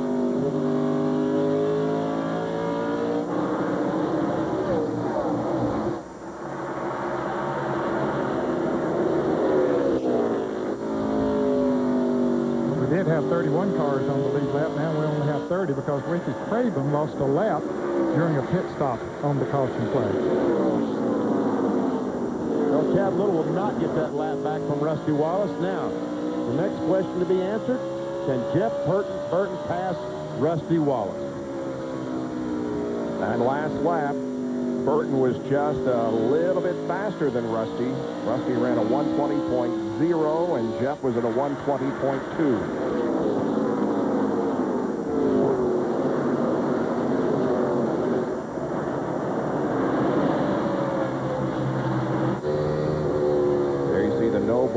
Contenders up in the upper left of your screen, and where they are currently running. We have just 2 in the top 10, but Jarrett is knocking on the top 10 door. Matt Kenseth is in 14th, and Dale Earnhardt Jr. is the one who is furthest back. He's currently 26th. Well, he made a pit stop during this last caution period. That's the reason he's back as far as he is. Kevin LePage, the 16 car. Johnny Benson, 10 car, and John Andretti. And Benson tries to get on the inside. Back for the 16th position. Man, a battle for the lead. Burton's going to try it on the inside. Can he do it? Well, we're going to answer that question that you asked BP a couple of laps ago. He is trying. So far has been unsuccessful, and will cool his tires here maybe for a lap. He's going to try it again, is he? No. He wants to make Rusty Wallace think he's going to try it on the inside and hope that Rusty goes to the bottom so he can go to the outside. He tried to trick old Rusty, but not his first rodeo. That's right. Well, he's going to try it on the bottom again. They have a pretty good run going here. Yeah, but Rusty's on that nice outside groove. And wow. And while that battle rages, not too far behind in third is Steve Park. Terry Labonte in the 5. Casey Atwood in the 19. Behind them, Dale Earnhardt and Bill Elliott. On board with Casey Atwood, the Motorola onboard camera looks back at Terry Labonte. Both Atwood and Labonte a lap down. They're batting for the 32nd position. Casey Atwood just hoping to get a lot of laps in. I heard him. I was down in their stall in the garage this morning. Ray Evernham, after they made the field, said, "Okay, we've accomplished goal 1. Our goal 2 is to finish the race." And then he said, "On the lead lap." Jimmy Spencer and Johnny Benson are going at it. That's for the 17th position. And there is Rick Mast, who is running in 20th spot. Rick is trying to get on the inside of Kevin LePage. Looks like it bumped a little bit, or Kevin got a little bit loose on the outside. Maybe they didn't bump, but came close. Mast in happy hour was trying to make his Pontiac work down on the inside of the racetrack, and we're doing a pretty good job of it then. Rick started up in the 4th position, is currently 19.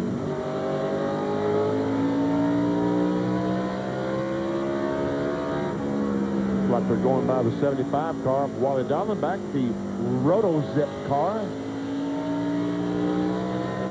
All right, here we see Tony Stewart trying to take over that 4th spot, and does it. See, Bobby Labonte didn't fight him there. He just probably eased off the gas a little bit and let Tony drift on out to the wall and take the position away. Bobby's driving a very smart race, as he has most of the year.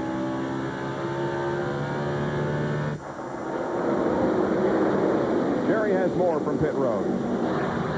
Yeah, it's just a green flag wave. Bobby Labonte said that car's been pushing like a dump truck. They came in on the first pit stop on lap 33 and went 2 rounds on the track bar, air pressure right front and left front and left rear to try to help it. And that helped it some. Now, their next pit stop on lap 105, they pulled a rubber out of the left rear, and that's helping a lot more. They still need a little bit more forward bite. But Bobby says the car is getting better and better, and he's managing his tires, his time, and most importantly right now, he's managing that points lead. And that's one thing that he has done well since he took the points lead. The top 10 are Wallace, Jeff Burton, Steve Park, Tony Stewart, and Bobby Labonte, the top 5. Then Jerry Nadeau, Jeff Gordon, Ward Burton, Bill Elliott, and Dale Earnhardt. 148 laps completed at Richmond.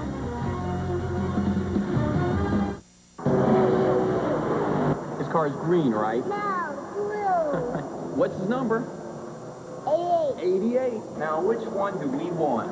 Dale Jarrett. Dale Jarrett. Can you hold the cup for me?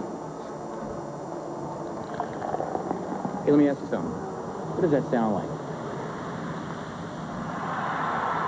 It sounds like Dale took the lead. You did? Come on. Hey, do you know his dad's name? The rigid 10-inch table saw powers through even the toughest hardwoods. The oscillating sander converts from spindle to edge belt sanding in seconds. Engineered for power and precision, each and every rigid tool carries a lifetime warranty. But when it comes to something with even more power, Rigid's got that too. Rigid, available at the Home Depot. I'm a child care director. In the summer, I drive buses and vans. We have a blast on these field trips. It's just as much fun for me as it is for them. Parents are entrusting me with the safety of their children. We have to make sure we keep great tires on the van. We trust Walmart to service our vehicles. They have name brand tires and they have great prices, and they're guaranteed nationwide. That's one reason we bought them. Brand name tires, oil changes, and more at Walmart Tire and Lube Express. Because it's pretty precious cargo. The NASCAR Craftsman Truck Series. It'll strike you as the toughest racing anywhere. The NASCAR Busch Series. More drivers compete. More drivers win. You never know what you'll see. The NASCAR Winston Cup Series. It's just the best racing in the world. Millions of fans can't be wrong. No matter which series you experience, one thing's for sure. This is the flat-out best racing on earth. This is NASCAR. Rusty Wallace continues to lead the Chevrolet Monte Carlo 400. Jeff Burton second and Steve Park running in third position.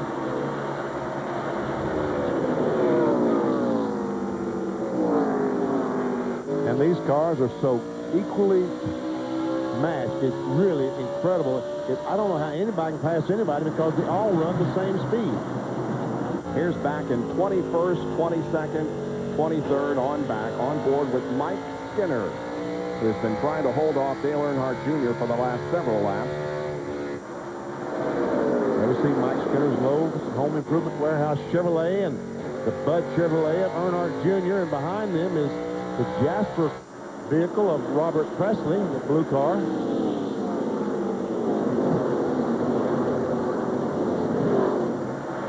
'31 got real loose a couple of laps ago. Dale Jr. pitted and changed 4 tires, and he restarted about the 29th position. He's worked his way up to 22nd. But right, he is hitting a brick wall. In the form of Mike Skinner. Kind of like my weight losing program. Hit a brick wall.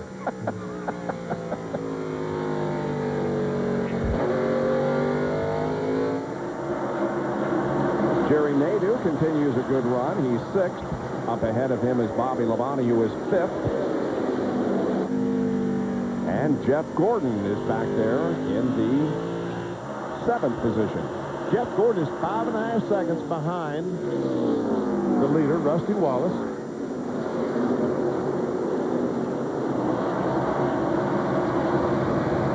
Gordon's driving a brand new car here tonight. It has been tested, but has never raced until tonight. And again, John Andretti is running beside somebody. In this case, it's Rick Mast, but now he takes that position away. Well, now here comes Mast back. He just can't get it. He likes company, doesn't he? Oh, Bobby Hamilton almost got into the wall. He might have gotten into the wall off of turn 2. He came off of there pretty slow. He continues to go. Andretti and Mast are racing for the 18th spot. For the taste of the race, here's some Jimmy Dean onboard telemetry with Rick Mast. And down the backstretch, you can see 120, 130, about 134 mile per hour. And down the front straightaway, even on the bottom of the racetrack, I think you're going to see that he's going to be quicker. 34, 144 miles per hour, so 10 miles per hour. Although he did come off turn 4 and let the car drift up on the racetrack, unlike the other 1 and 2 when he was bound down like he is right now. Little contact there. Andretti up on the track.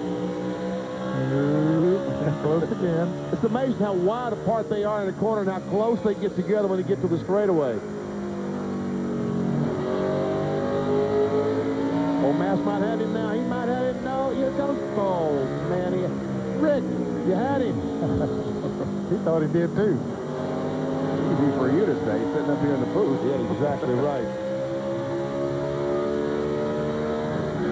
Well, they're having fun. Yep. Saturday night racing.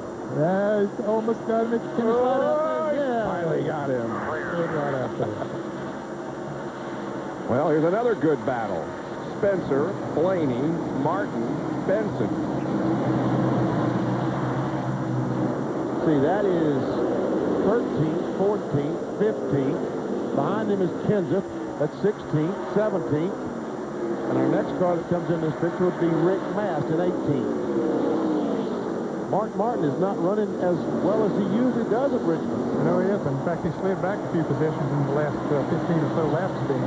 He was up there in the 11th position, and now all the way back to 16th. Mark has had 3 top 5s in the last 5 races here, but his other finishes were 32nd and 35th. As we watch this, Jeff Gordon has moved in front of Jerry Nadeau, his teammate, to take over the 6th spot. And he's only about 0.2 of a second behind Bobby Labonte.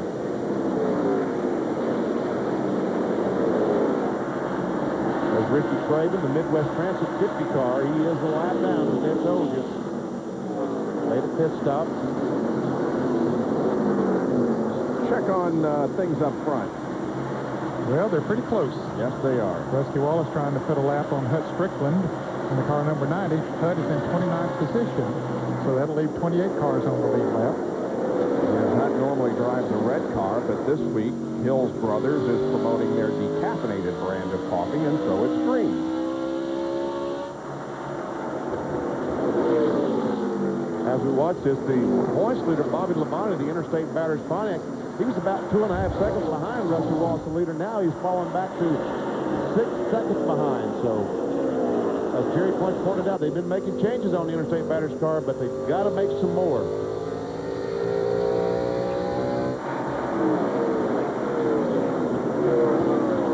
There's the 18 of Bobby Labonte running in 5th spot, about 5.8 seconds behind Rusty Wallace, who continues to lead here.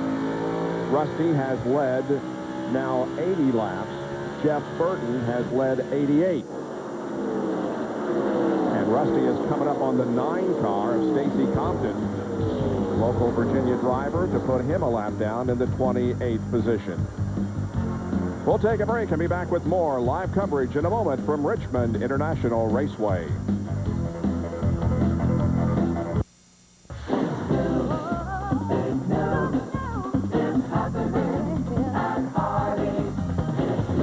Now, $2 buys 2 great-tasting sandwiches at Hardee's. 2 new buffalo chicken sandwiches, the taste of fiery buffalo sauce and Cool Ranch on a spicy chicken filet. Or 2 super satisfying roast beef sandwiches, oven roasted and freshly sliced. Hardee's 2 for $2 special. Get it now.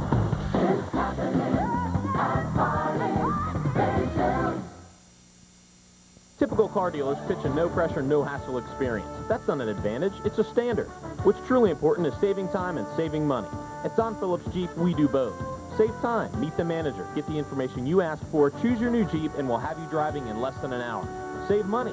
Get a new 2000 Jeep Cherokee or Grand Cherokee below invoice. You keep any rebates. Find a better price? Bring it to us. Don Phillips will match or beat the deal. Save time, save money at Don Phillips Jeep. Better prices, better service, better people. Black DVD. And if you enter the Men in Black sweepstakes, you can win a walk-on part for MIB2 or other great prizes. Answer this week's sweepstakes question, what is Will Smith's MIB name? To enter, watch ESPN NFL Sundays at 11 a.m. Eastern. Buy USA Today or log on to usatoday.com or mail into this address. No purchase necessary. Void where prohibited. Additional terms and restrictions apply. Sweepstakes subject to official sweepstakes rules available at usatoday.com or in USA Today. All entries must be received by 11:59 p.m. on September 20th, 2000. Welcome back to Richmond, where Rusty Wallace continues to lead, but the story of the last few minutes is Dale Jarrett. He came into the pits trailing sparks, indicating the right front was down, but it looks like that it's a pretty serious problem. They're still working on the right front. Don't know exactly what they're doing, but they're still working. When they took the tire off, they found something. There you see the tire. Oh, I see he made some pretty good contact with the wall up there, Ned. Yes, it did. Apparently the tire went down or something. Anyway, it got into the wall and a lot of damage. And then until he got back to the pits, there was a lot of damage to that car, Jerry.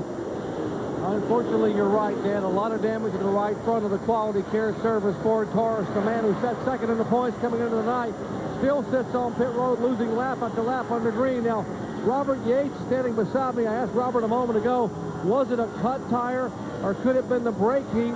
They really don't know yet because it happened so quickly. Their big concern right now is trying to get some of the right front suspension back in order, get some of the fender cut away, and they still sit here as Todd Parrott and the crew work on the defending Winston Cup champions Ford on pit road and the green flag. And Rusty Wallace slows on the racetrack, guys. Something's happened to Rusty. He's not at full song, and Steve Park has taken the lead. His car is going down the straightaway like he has lost a cylinder. I mean, a cylinder has quit working, and we see some smoke out of the back of the two cars. Wow. Well, he had just tied Jeff Burton for most laps led at 88, and then all of a sudden the car slowed, allowing Park to go to the front. And Rusty indeed has some smoke coming from the Miller Lite Ford. And we see he's about to lose a second spot as Jeff Burton pulls up on the outside, and there's nothing he can do. There you see Ricky Craven coming down pit road in car number 50. We understand there's some smoke from it. Jeremy Mayfield's on the pit road with the hood up. Let's go back to fifth and Jerry Punch. Well, Well, Rusty Wallace, you're exactly right, guys. Lost the cylinder, and now we're getting a lot of vibration inside the engine.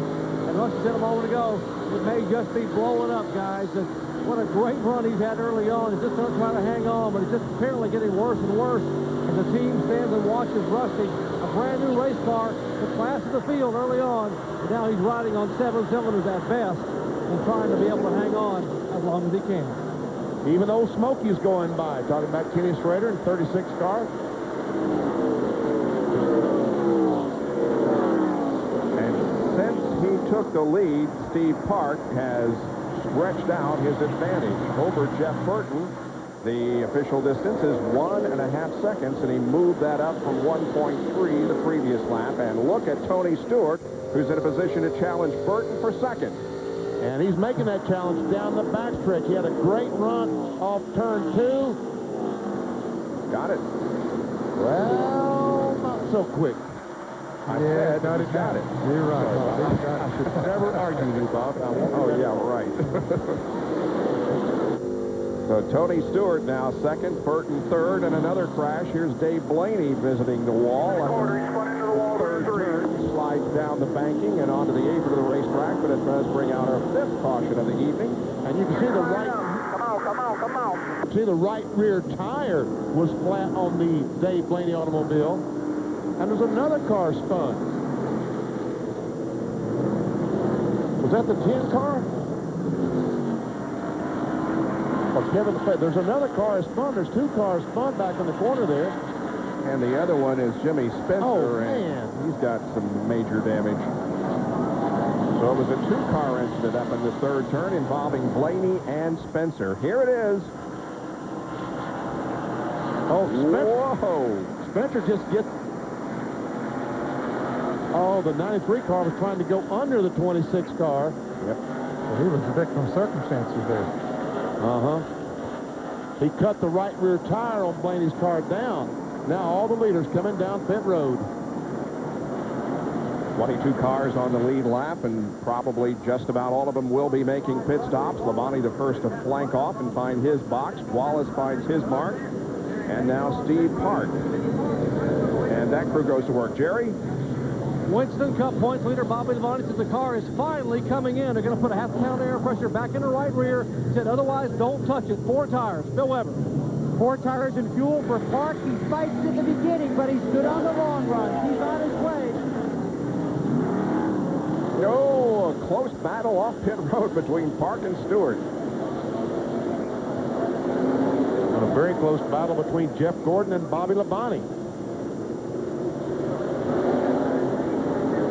Mass rolls out after getting his service.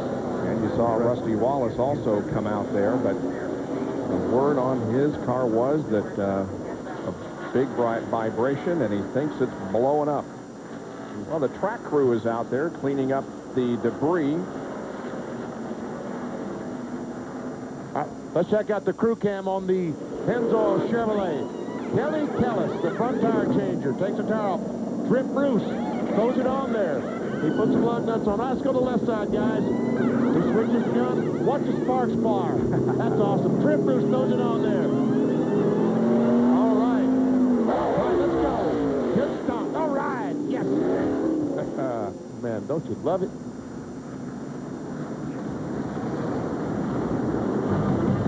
Well, under caution here at Richmond International. We'll be back with more in a moment. Tony Stewart now the leader.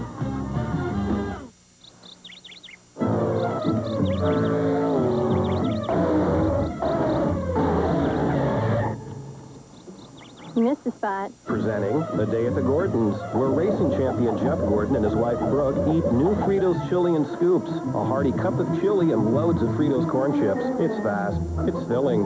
It's Fritos. Perfect for people on the go. New Fritos Chili and Scoops and Sloppy Joe and Scoops. Nothing goes faster. From the leader in ride control technology comes a new standard in safety and control. Monroe's revolutionary Reflex with impact sensor technology that reacts instantly, shifting between firm and soft compression in just 12 milliseconds, combining superior comfort with a dramatic reduction in pitch and roll for maximum safety. Experience the new Reflex Shock from Monroe. Right now, when you buy 3 Monroe Reflex or Sensitrack shocks or struts, you get the 4th one free. John, seen that? Oh, you're good. Yeah? You're the best. Yeah. You guys hungry back there? Is this tuna? Got it. I wouldn't open that. Oh, hey. He opened it. Guys, just get some beer. Pickle. I got the ice house. All right. I'll be right back. Don't touch that. Okay. Fellas? Frosty cold mom. Dinner party, Ice House style. Because sometimes all you need is a smooth, never watered down taste of Ice House. Enjoy. As you can see, the terms are good, the rate is low, there are no points. But Yes, can't you come down a little on the interest? it's a very good offer. Okay, then. Great. Thanks anyway. Next. Want banks to compete over you? Come to LendingTree.com. Fill out one form and get up to 4 offers within hours. When banks compete, you win at LendingTree.com. On board with a pace car, looking back to Tony Stewart, Steve Park, Jeff Burton, Bobby Labonte, and Jeff Gordon, the top 5, as we are within a half a lap of going back to racing from our 5th caution of the evening. All right, those guys on the 20 car got your man out in front. Good pit stop, guys.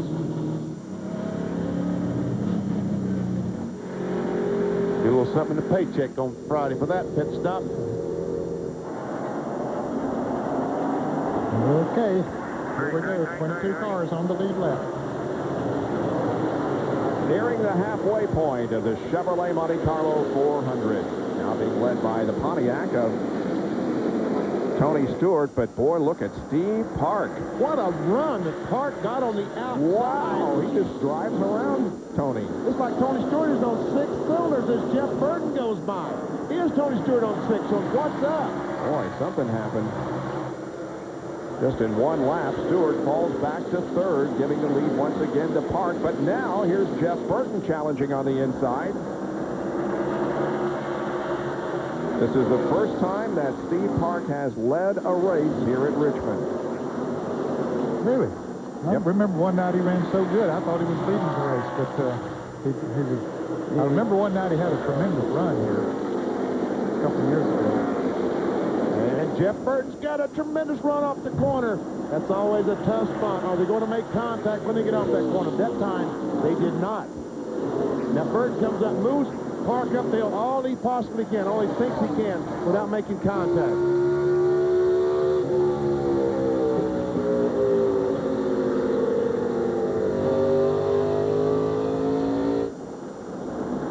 And Burton will take the lead now on lap number 194.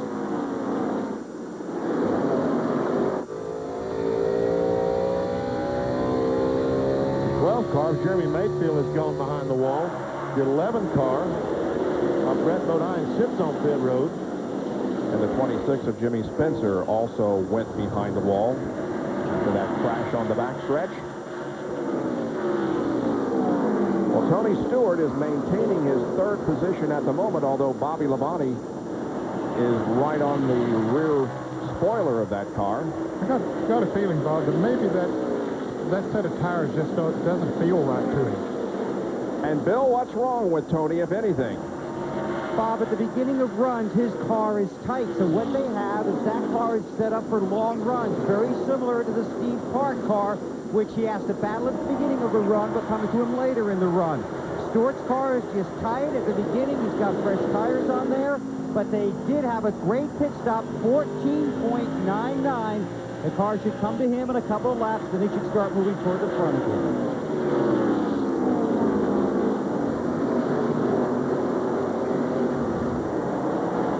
There's Jeff Gordon back in the 5th position. Jerry Nadeau's in 6th. There you see Ward Burton in 7th. Bill Elliott in 8th. There's Ken Schrader in number 36. He is a lap down. He's the first car lap down in 23rd position. Staying on the low side of the track, giving those guys that high groove to run in. They appreciate that.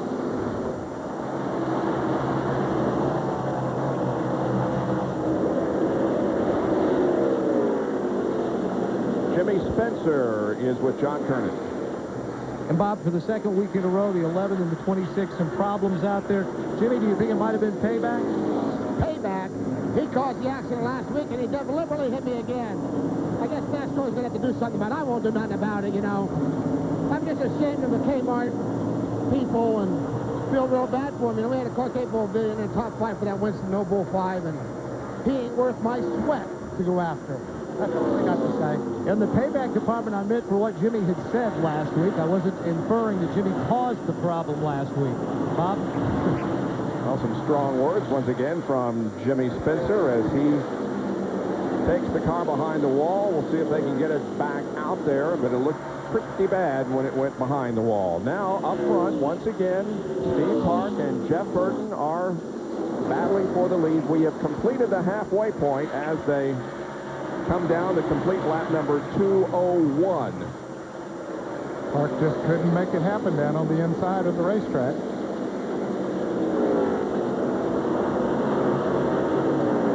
Let us refresh your memory. Going back to last Sunday, there's the incident between the 11 and 26 and the Pepsi Southern 500. And Jimmy Spencer had some strong words last week after that incident. And now here's what happened this week. He come off the corner, and Jimmy said once again there was contact between the 26 and the 11 car once again. And Dave Blaney, unfortunately, gets caught up in the crash. Steve Park takes the advantage once again. Incidentally, Dave Blaney is still out on the racetrack. He is 1 lap down in 28th position. Now there is Dale Jarrett, who is 17 laps down. He spent that much time on pit road, and it's going to ruin his 15 straight top 10 finishes, 15 straight finishes in the lead lap for Dale Jarrett, but not tonight. So Steve Park takes the lead once again from Jeff Burton as this battle between those two drivers continues in the Chevrolet Monte Carlo 400. We'll be right back. Once Mark Martin puts the hammer down, it's pretty hard to get him to stop.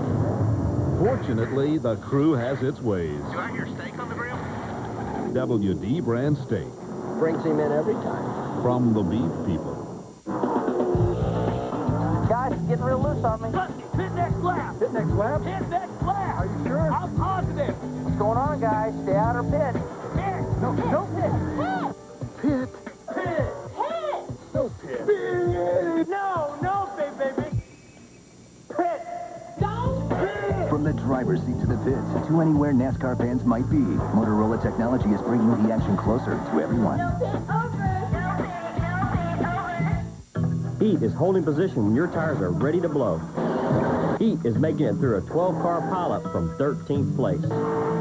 Heat is the last 5 laps of the Daytona 500. If you want the heat of the last 5 laps all the time, if you want the heat of door-to-door, fender-to-fender action, if you want the heat of Daytona, if you want the game designed by the pros, You want NASCAR Heat, the only game that brings the heat home. NASCAR Heat for PlayStation Game Console and PC CD-ROM, rated E for everyone. Hey, Mr. Toolbelt, why don't you change your oil every 3,000 miles? And remember, women know when you lie. Look, missing an oil change is like giving a woman a vacuum cleaner for her birthday. You know better. Come on, consider the risk. This is reformulated Quaker State. Protection beyond 3,000 miles under any driving conditions. Can you say insurance? Because I could say I told you so. Reformulated Quaker State. It's been tested. It works. What more do you need to know? Any flavor you can dream of, Sonic can make into an old-fashioned float or creamy smooth flurry drink. Choose from a cool Sonic float or one-of-a-kind Sonic flurry drink. Like a float, only blended. Try new peach or your favorite flavor, now just 99 cents each. Only at Sonic. Back at Richmond International Raceway, we're riding on board with Casey Atwood in his NASCAR Winston Cup debut. Well, the Bell Canadian Open is going on, and you can see the final round tomorrow on ESPN. Tiger Woods trying to become the only golfer since Lee Trevino in 1971 capture the triple crown of golf, the U.S., the British, and the Canadian Opens. That's at 5 o'clock tomorrow afternoon. How did Tiger do today, BP? You know, you thought those guys had a chance when he shot 72 on Thursday, but he comes back with a 65 on Friday and a 64 today. He's tied for the lead with Grant Wade, 15 under for the tournament. Wow, watch it tomorrow at 5 on ESPN. Moments ago, watch the 19 and the 9. That's Casey Atwood and the 9 of Stacy Compton. Oh, and Earnhardt goes up. Almost got out of control. Almost as he chased that car up the hill. He made contact with the left rear. Oh, good job, Junior. Good job, Casey. And attaboy, Rick. Got another spot. Got 18th. And these guys are battling for position. Yeah, neither one of them are on the lead lap, but they're battling for the 27th spot. Casey Atwood comes to the NASCAR Winston Cup Series after having 2 victories and 6 pole positions in the Busch Series. Here is... old guy, 20 years old. Yeah, right. John has more on this battle, if you will, between Spencer and Brett Bodine. Bob, I went down to Brett Bodine's pit and talked to a number of his crewmen and even his crew chief, Mike Hillman. Mike tells me that Brett didn't tell them anything on the radio about the incident, I guess I should say alleged incident with Jimmy Spencer, since quite honestly I haven't seen it yet either on tape down here because I've been running around too much. But one of the crewmen pulled me aside and they said, John, you know Brett Bodine, no matter what happened last week, he's not going to run someone over on purpose. So their crew standing behind their driver saying that Brett did not take Spencer out intentionally. All right. The 4-car, Bobby Hamilton, has a problem and is on pit road and going to go behind the wall, it looks like. Didn't you tell me when Michael Waltrip fell out that he tied Bobby Hamilton for the most DNS for the year? Yep. Well, I believe now Bobby Hamilton is retaking that lead. And that's a lead you don't want. No. Yep. He now has 9. Bobby Hamilton has 9 DNFs, did not finishes for the year 2000. Man, it's cruel. If he's done for the evening. Trust me, he's done for the evening. Okay, thank you. I believe Tony's car is beginning to come in, guys. Yep, you're right. He's passed Bobby Labonte, now has caught Jeff Burton. Well, Dale Jarrett came into this race 111 points behind Bobby Labonte, with whom we ride, but we're gonna watch this battle for a second here and complete that thought in just a moment. Stewart and Jeff Burton side by side all the way through the corner. Battle for second spot. Jeff Burton's car is just not right now. A moment ago when Steve Park drove up behind him, it looked like it loosened the 99 car up. So the 99 Exide Ford right now has some handling problems. Maybe Frankie Stoddard and these guys will be able to adjust it on their next pit stop. More from Bill. What they're doing, Benny, is they're adjusting on it now during that last pit stop. They did make some changes on it, and here's the problem. At the end of the run, Jeff's car is getting very loose. In fact, he had called in before that last caution saying that the car is loose, and it gets that way at the end of the long run. So they've had to adjust for that. It is affecting the handle early in the run, but now everyone's starting to think longer runs here as we go along at Richmond. Your car has to be good at the end of those runs. And so Tony Stewart now sets out for the leader, Steve Park, as Jeff Burton has fallen back to third position. Now let's back up on this point situation. Labonte again was 111 ahead when we entered this race, but now Jeff Burton has gained 2 positions, and Dale Jarrett has lost another 113 because of the problem that he had, dropping all the way back to 37th position.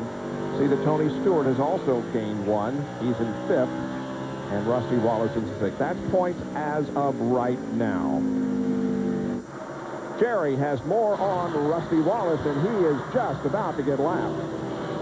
Indeed, Bob. Rusty, as you said, was 5th in points entering tonight. Now, updating his engine situation, after dominating early on, they think they have broken a rocker arm. And the good news for Rusty is that it's not getting any worse. So basically, he's doomed to sit out there and ride and try to complete 400 laps. Robin Pemberton said, as many laps as you can complete, as many points as you can get, and keep the fenders on it. We want to use that car next week. So Rusty's hoping that they run for the next 176 laps. Well, it was a brand new car that Rusty did bring here tonight. But things have not gone well. He now is a lap down. Steve Park continues to lead the Chevrolet Monte Carlo 400. Park has now led 32 laps, and we've completed 224.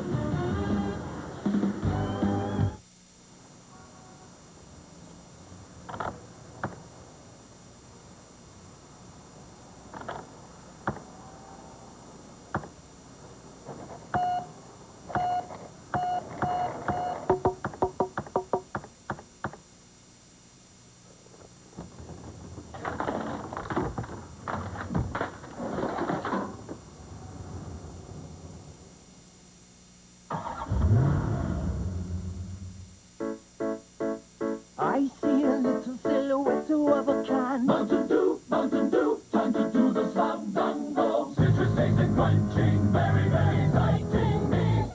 Fantastico, fantastico, fantastico, Figaro. Here we go.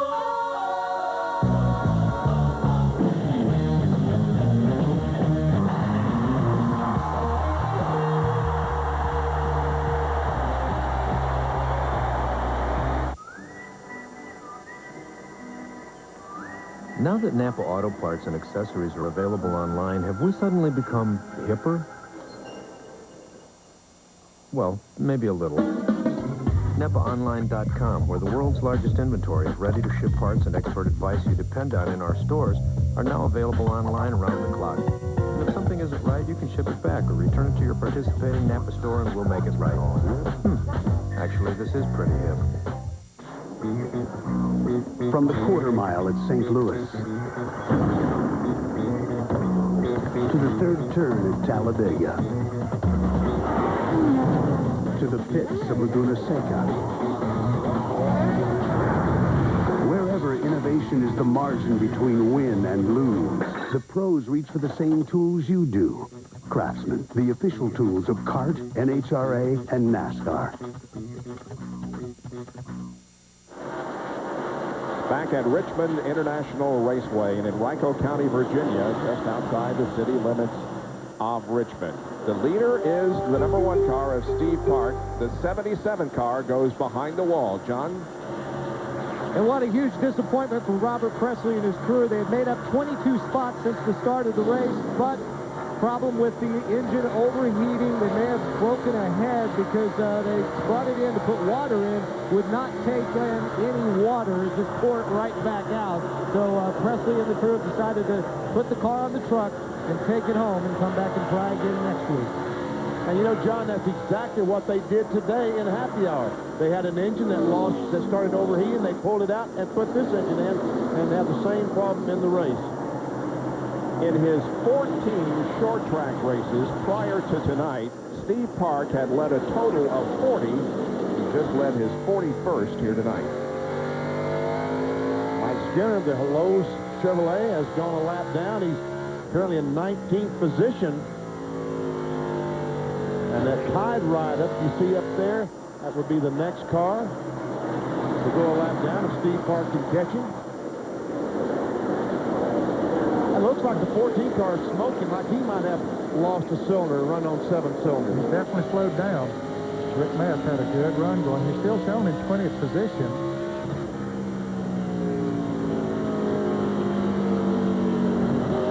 Well, let's look at his telemetry and see if we can detect a problem. He should be running about, what, 144 down this straightaway? Oh, listen to that, he missed. Yeah. Garrett missed when he got down the other straightaway, and 135 miles per hour is all he could get it up to. Up ahead of him is Bobby Labonte, who's running 4th, Jeff Burton, who's 3rd, and Tony Stewart, who is 2nd. What the battery's going dead? Risk with this thing when it gets down the straightaway.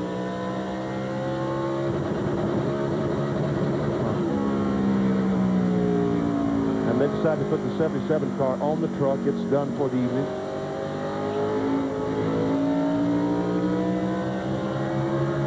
Seven cars now are out of competition. And there is the 32 car of Scott Pruitt. That will be the next car to go a lap down to Bobby Labonte. Here's Tony Stewart running in second spot, about 2 1/4 seconds behind Steve. In third position is going to be the 99 of Jeff Burton, not too far behind him. And in fourth spot is Bobby Labonte. And not that far back, 40 car, Sterling Marlin is a lap down. There's a fifth place car, Jeff Gordon, the DuPont Chevrolet. Here comes the sixth place car. There he is, Ward Burton, car number 22. He's going to get by the 25 car of Jerry Nadeau, the MichaelHolligan.com Chevrolet. There he is, the blue and white car, and Bill Elliott. Good run going tonight. Bill is in eighth, trying to take away that seventh position from Jerry Nadeau. Wearing a pretty good-sized cast on that leg. Well, Jimmy Spencer now is back in competition. 26 is on his way back out there, so he's smart. Is that Brett Bodine's radio? Brett Bodine's spotter says the 26 back out there now. Be smart. Okay. Brett 13 laps down and 34th.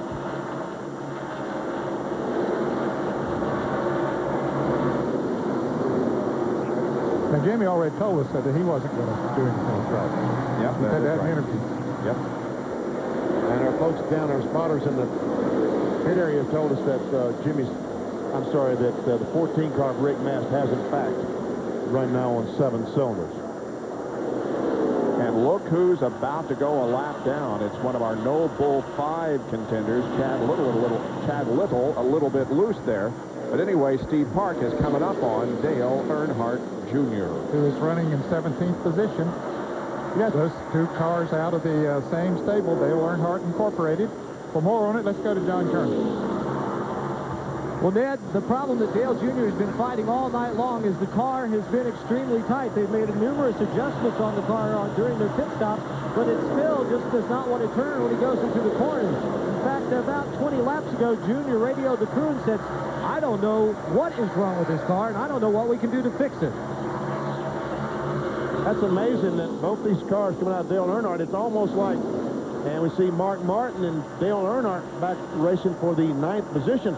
Mark passed Earnhardt 5 or 10 laps ago, took over 9th, and now Earnhardt goes back by him. It's almost like Park and Earnhardt Jr. traded cars to come back this time. Because remember in May, the 8 car of Earnhardt Jr. was so strong. These overhead shots are courtesy of the Pennzoil Copter Cam.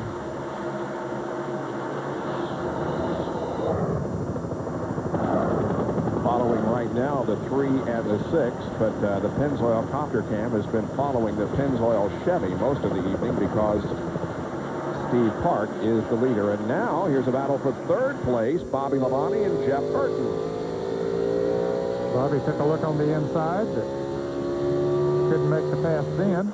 But he said, I've caught him. Because Bobby was back a couple of seconds behind him, but now he's caught him. And here's Earnhardt and Mark Martin going at it again. So Mark's trying to take the spot away. He's on the bottom side of the racetrack. I don't know if he can do it down there. John has more on Dale Earnhardt. Well, I guess in this case, it's like son, like father. Dale Earnhardt also has been complaining of a tight condition. In fact, not too long ago, he said, it just does not want to turn when I get it into the corners.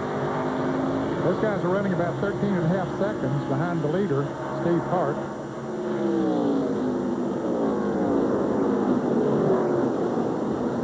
Steve Park has lengthened his advantage over Tony Stewart to 2 seconds now. There's Steve.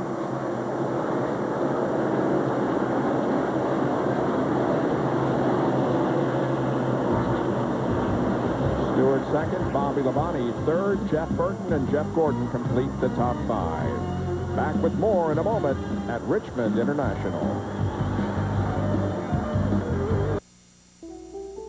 In this unstable world we live in, it's nice to know some things are reliable and secure. Balker Motors, family owned and operated for over 76 years. Balker Motors, over 29 Chrysler 5-star awards for excellence. Balker Motors, selling Chrysler, Plymouth, Dodge cars and trucks. Balker Motors, 4 miles south of Spring Grove, on the hill in Jefferson.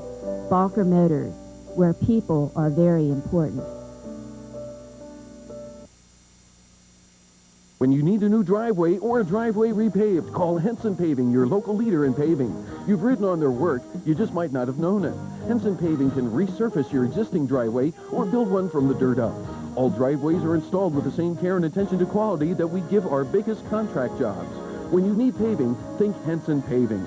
When you need a driveway, there's only one place to call, Henson Paving. Look for us in the white pages. Henson Paving, making things go smoothly for over 30 years. 4 panelists.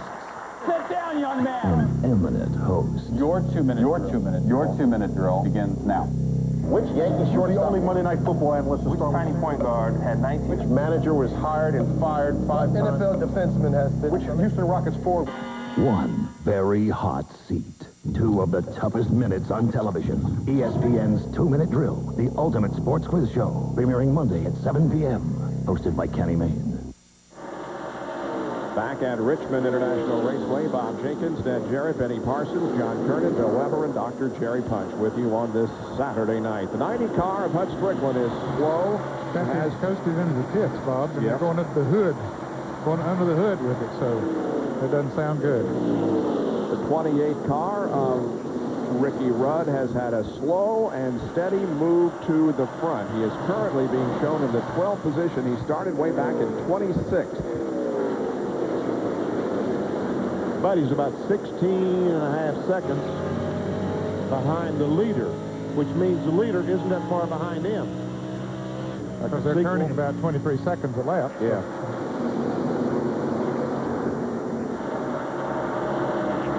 He's about 2/3 of a lap behind, or a little more.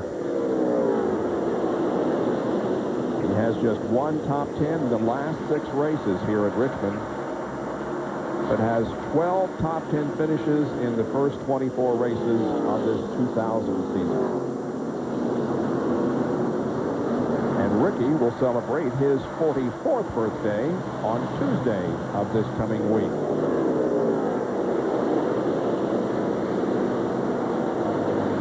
Oh, and Jeff Burton all of a sudden just goes way up the racetrack, and the 24 car of Jeff Gordon goes by, takes over the 4th spot, and that's what I saw that in the truck race on Thursday night.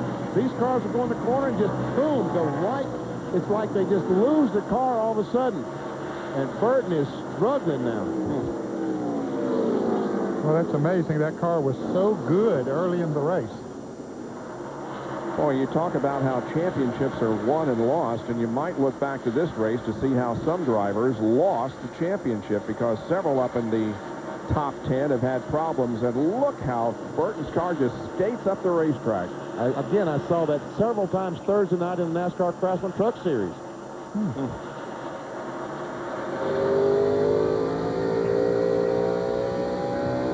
Lost 1 position. He's back to 5th.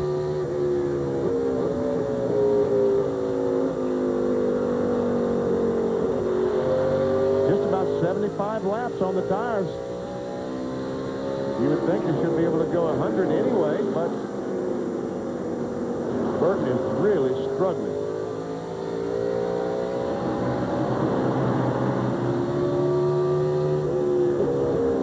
He is now 8 seconds behind the leader, Steve Park. His brother is the next car back. He is almost 10 seconds behind, so he's still almost 2 seconds ahead of his brother, Ward Burton. And in the last 75 miles, when Steve Park took the lead, there were like 24 cars on the lead lap. He now has it down to 15. So Steve Park, the Pennzoil Chevrolet, is going somewhere. 10th place battle, the 6th and 10 cars, Mark Martin and Johnny Benson.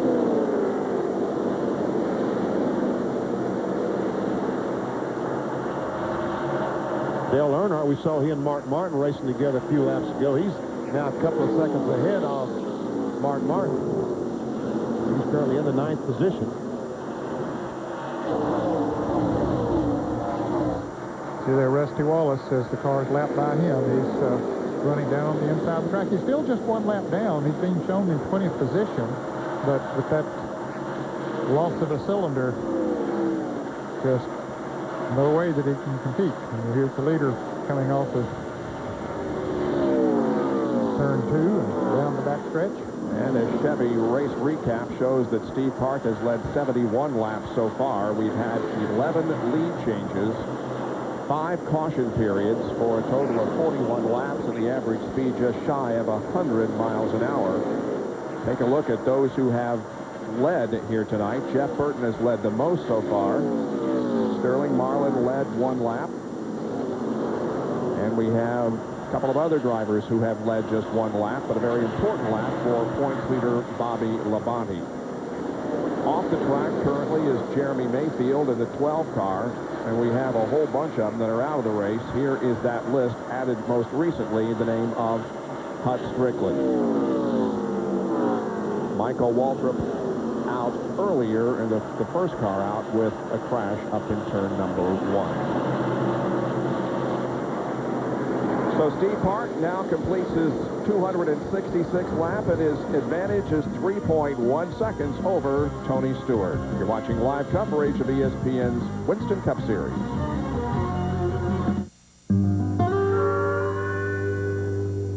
Nice looking jacket. Special edition. Leather. Name your price, man. Your hat. Some people will give anything, hey Jack, to own the special edition NASCAR 2000 jacket. But it's yours for just $169 when you buy any Exide Select battery. And you'll be helping the kids at Duke Children's Hospital.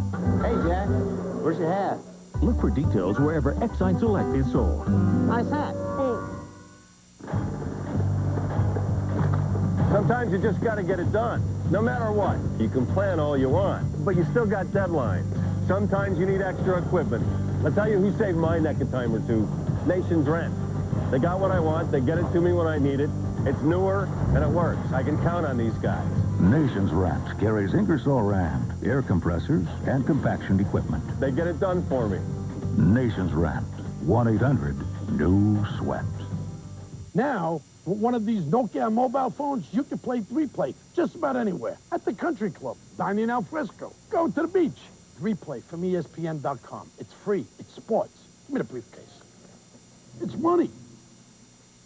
Michael Andretti holds the lead in the race for the Kart Crown. But can he fend off the competition and handle the famous corkscrew turn on the coastal mountains of California? The Honda Grand Prix of Monterey. Tomorrow at 3 on ESPN.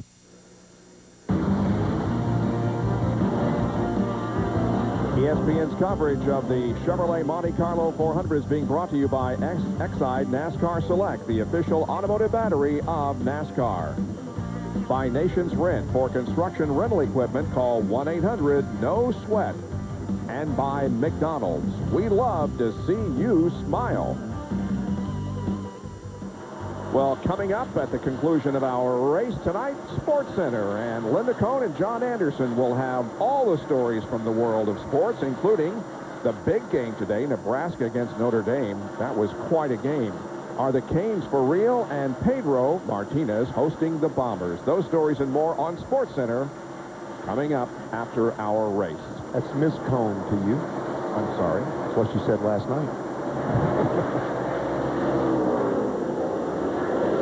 Mark Martin, the Valvoline Ford, still struggling. He's now back to the 12th position as Matt Kenseth, the 17 car, tries to close up. He's in 13th. Talking about Kenseth, the wall car. And Jeremy Mayfield is now officially out of the race. And they said the official reason is engine failure. And Rusty Wallace, his teammate, has had an engine problem here tonight. So there'll be some midnight oil burned in the Penske engines shop this week. Well, with those restrictor plates they'll put on them at New Hampshire next week, we need to talk about that. A lot of them will be burning some midnight oil, trying to adjust restrictor plate engines to a 1-mile racetrack. NASCAR did announce here this weekend that a 1-inch restrictor plate will be used in the Winston Cup Series at New Hampshire International Speedway next week, and also the Busch Series. And the cars in both series will take pre-practice laps behind the pace car to ensure that the proper brake temperature has been reached prior to full speed runs. Well, that's good. That's good that they're doing some things to try to make things better at all the NASCAR Winston Cup tracks. Once again, here is the battle for the 12th position. Mark Martin is in 12th, and Matt Kenseth would like to take it. And, Bob, they're running about 21.5 seconds behind the leader, so that means that Steve Park is not too far behind them as Mark moves over now and lets Matt go on by. But on that same straightaway, they can look in their rearview mirror and they can see Steve Park coming. There you see him. Park goes by John Andretti, the Cheerios. Pontiac puts him a lap down. Now then, 14 cars in the lead lap. The next car in front of the leader is Kenny Wallace, that Square D car, and he isn't that far in front. Well, the most laps that Steve Park has ever led in a single race, I'm sure you'll remember, was last year at the Coca-Cola 600 when Steve led 80 laps and then finished in 42nd position. He has led 84 laps, and he has now led 87. Good for him. And let's have a tip of the Stetson to Bill Elliott, who is making his return here tonight and in the top 6. Yeah, he's moved up around Ward Burton. The last time we talked about Ward, he was running the 6th place behind his brother Jeff Burton. But Bill has passed Ward since then. Down to Jerry Punch. Guys, you mentioned Bill Elliott's incredible effort tonight. Now, just remember, it was just 18 days ago that Jimmy Andrews, the orthopedic surgeon in Birmingham, put 3 pins and a wire cage in Bill Elliott's left knee to hold the kneecap together. He is driving with those 3 pins and that figure-8 cage holding his kneecap together in the race car. He told me on Monday this week, finally, the swelling started to subside, and he was able to get some more flexibility in the left leg. But, folks, 18 days ago, he was on an operating room table. I'm impressed. Wow. And in his last 2 short track races, Bill Elliott has finished 8th and 9th. 8th at Martinsville and 9th in the race here at Richmond earlier this year.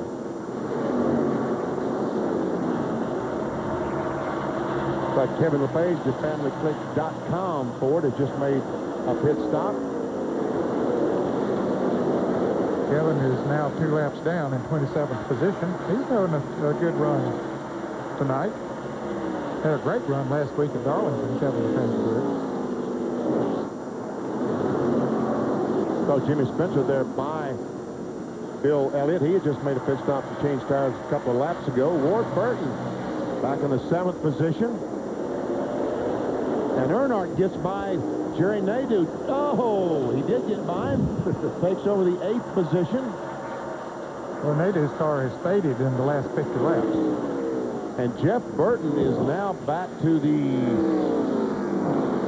5th position. I'm sorry, I saw the car behind Nadeau. I thought that was the 10 car I saw. Thought it was the 9-9 car. And then he's almost 13 seconds behind, which is over a half a lap.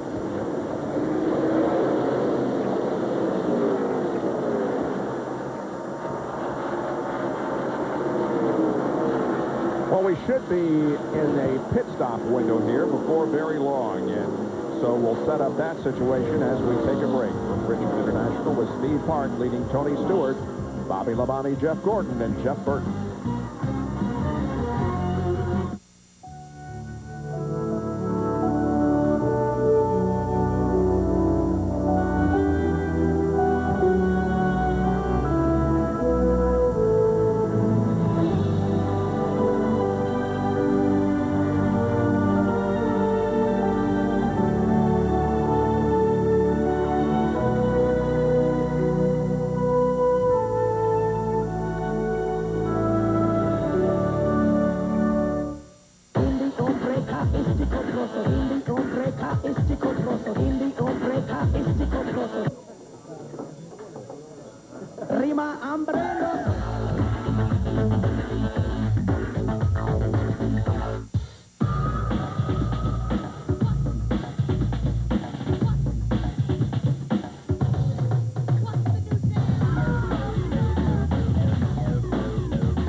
know why I'd bother. Do you want to go home? You don't pay attention to what I say. You're not even listening now, are you? No, what are you doing? No, no, stop! Oh, you are so much fun. Bad dog! Oh, mother of pearl! People do some strange things to cars. That's why there's Carfax. We'll give you the real history of any used car. Get a Carfax report from your dealer or at Carfax.com. This week, we will be giving away the ultimate prize, the all-new 2001 Ford Escape. Your challenge, be the first to cross this pond. Don't go through this. Enter the easy way. Just make a collect call using 1-800-CALL-ATT. We're giving away one 2001 Ford Escape each week for 6 weeks. The more you use 1-800-CALL-ATT, the more chances you have to enter to win. Think it's okay? Who cares? Let's talk about us. Hurry and dial 1-800-CALL-ATT for collect calls now. 291 laps completed, and right after the most recent round of pit stops, we were told that Tony Stewart's car comes in on long runs, and we're certainly seeing evidence of that because he has caught the leader, Steve Park. But now this most recent round of pit stops is beginning as Jeff Gordon comes in. Bill? And this should be the last scheduled green flag stop for the 24. A wedge adjustment on the right side, having trouble with the right rear tire. Over there a long time. Now they swing around to the left side. Fuel going in. Gordon revs the engine. They'll have to wait on the left rear tire. Now they have a lug nut problem there. And finally Gordon's away, but that's a painfully long stop. Now Jeff Burton on pit road. His car very, very loose. They're going to lower the air pressure 1 pound. They're going to lower the track bar 1 round, and they're going to make a wedge adjustment. His car's been getting loose at the end of the runs. The adjustments they made him loose throughout the run. You can see the wedge adjustment and the track bar adjustment. Meanwhile, now the 20 challenges for the lead on the racetrack. All these crews on pit road, on the wall now. Burton is away, looking for Mark Martin to come back down pit road. Meanwhile, Ward Burton will slide into his stall. Let's go down to John Kernan.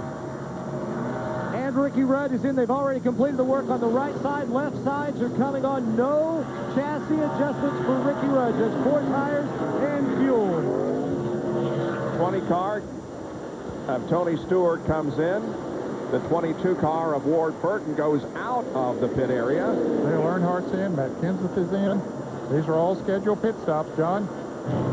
Dale Earnhardt is in for 4 tires, 2 rounds of wedge in the right rear to try and loosen that car up. Also, Matt Kenseth in getting 4 tires. Earnhardt's down and away. Kenseth still in his pit stall. Left side tires going on. He is away. Tony Stewart is still there, Bill. Tony Stewart is on pit road. He's got 4 tires and heads back out. Very good at the end of that run. Now here is Steve Park. These guys basically have made no changes on this car all night. You watch from the crew cam as they work on the right side tires. Jack is down. Walt Smith springs around to the left side. They've had 3 stops in the 16-second track. They need a good one now. Waiting on the left front. It's off. Now they put it on. It's going to take a little longer. Charlie Park is away. Jerry Punch. Winston Cup points leader and now race leader Bobby Labonte makes his final scheduled pit stop. Bobby said the car will not turn. Air pressure adjustments in both left side tires, but whatever you do not take any more forward bite away. They're going to make a one-time adjustment, left front, left rear, squeeze down, and away. Good pit stop of 15.6 seconds for the Bobby Labonte Interstate Batteries team. And there is the leader, Tony Stewart. You did not see the high fives from Kelly Kellis and Trip Bruce like we did the last time because they had some trouble in that front tire, which allowed Tony Stewart to take, well, he doesn't have the lead because the cars haven't stopped, but he is in front of the 1 car of Steve Park. The 8 car of Dale Earnhardt Jr. is being shown as the leader of the race. He has not pitted, but when he does, the lead will go to Tony Stewart. And Junior just about hit the wall coming off turn 2. Rusty Wallace brings his alien car down the pit road. Jerry Punch. Rusty running on 7 cylinders. At Carminity, he might have some smoke inside the car for some oil around the oil tank. The crew was hoping for a cautious light to be able to look inside with some rag and wipe around the oil tank. And this is a green flag stop. Left side car is going on, and Rusty's away. And folks, we have a battle for the lead. Tony Stewart, we told you that he has his car has trouble getting up to speed, he's still in that same problem because here comes a one car of Steve Park and goes by him. Well, that's for second place right now, but it will be for the lead as soon as Dale Earnhardt Jr. makes his pit stop. And Dale Earnhardt Jr. becomes our 8th different leader of the evening. He's now about 6.3 seconds ahead of Steve Park, who is in second. And Tony Stewart once again drops back here in the early part and gets shoved out of the way by Kenny Wallace. It's just unbelievable how slow that Home Depot Pontiac is when they change 4 tires and put the new ones on. And how fast it is at the end of the run. Exactly, versus the competition. I saw Mark Martin right after they made their pit stop just shot by him. He just drove away. Here's Jeff Gordon. He's coming up on Stewart. There's Dale Earnhardt Jr., who continues to lead, but look how much slower he is compared with those who have fresher tires. And he now is going to come in for his, hopefully, final pit stop of the evening.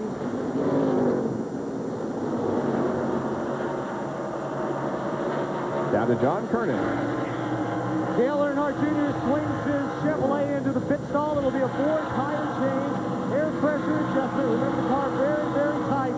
They stayed out there. Remember, they had lost the lap, I believe, so they're hoping to get a caution when everyone pitted. But they couldn't stay out there any longer because the new tires were just too fast. 4 tires change. He is down and away. And here comes Steve Park from the start-finish line. He'll put his teammate down a lap. And Jeff Gordon now begins to challenge the second-place car of Tony Stewart.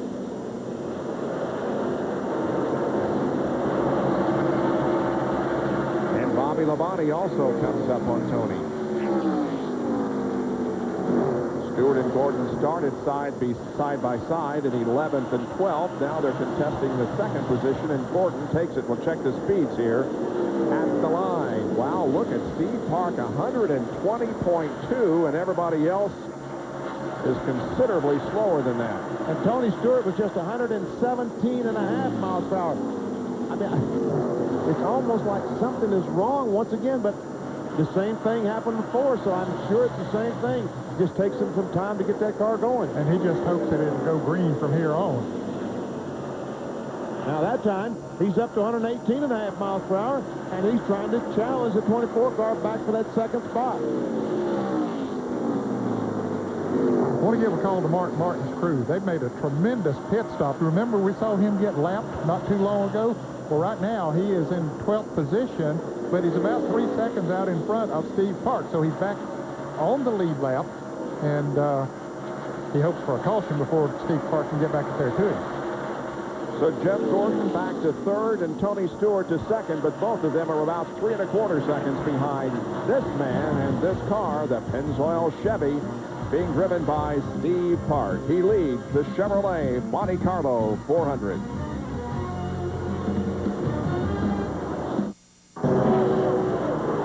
His car is green, right? No, blue. What's his number? 88. Now, which one do we want?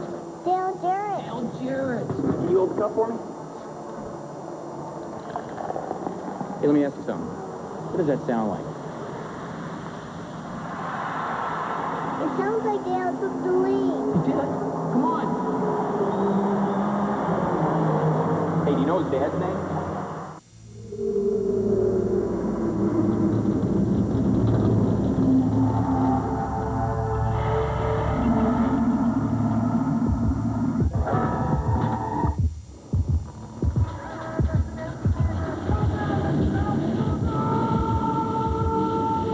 You have your weekend projects.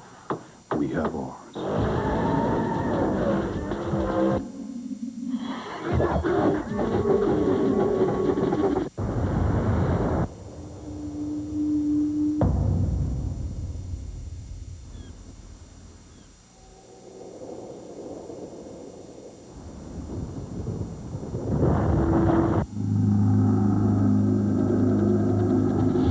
Introducing the Polaris Sportsman 500 HO with a new high-output engine and 20% more power. The world's best-selling automatic ATV just got better. You drive the way you drive. That's just the way it is. And that's fine. Because there's a new motor oil made to take it. Introducing new Pennzoil Synthetic with Penzane. Penzane was developed for the space program and is used by NASA. Don't change your driving, just change your oil. Pennzoil Synthetic. It's rocket science for your car. Save up to $50 on leading car care products when you buy Pennzoil Clean Engine Formula at AutoZone. On board the Interstate Batteries Pontiac, looking to his right to Jeff Gordon. As they battle for the third position, Gordon will take it. They've been running side by side for 4 or 5 laps. Finally, he got in front. And Tony Stewart, you see 3.7 seconds behind the leader. If you look at the rundown. Now, Tony Stewart, we saw 117.5 miles per hour. Now he's up to 119.5 miles per hour. After he gets a few laps on his tires. That time, almost 120 miles per hour for Tony Stewart. And the leader, Steve Park, only ran 118.5. Coming up on Scott Pruitt to put him 2 laps down. We will check the speeds once again. Oh, the car blowing. Rusty Wallace is blowing into 1, and the caution flag is out. Big puff of smoke from the Miller Lite Ford down in turn number 1. And so the caution flag waves for the 6th time this evening on the 318th lap. Now, it hasn't been that long since they changed tires. I wonder, will they stop and change tires? Yeah, I believe they will, Benny. Yeah, they've got 75, 80 miles to go, 80 laps to go, I should say. And there is such a difference in the tires after they run even 10 or 12 laps. So you have 14 cars on the lead lap. That's a big help to John Andretti and Mark Martin and a few of those who had got, as a result of the green flag pit stop, they got back on the lead lap, and so now this will help them. We'll know here in just a moment as the pace car has the field in tow. Pit road is open. Park comes down pit road. Here comes Tony Stewart, Jeff Gordon, Dr. All coming in. Bobby No big surprise, really. Yep. I was sure that they would. And if one does it, the others have to.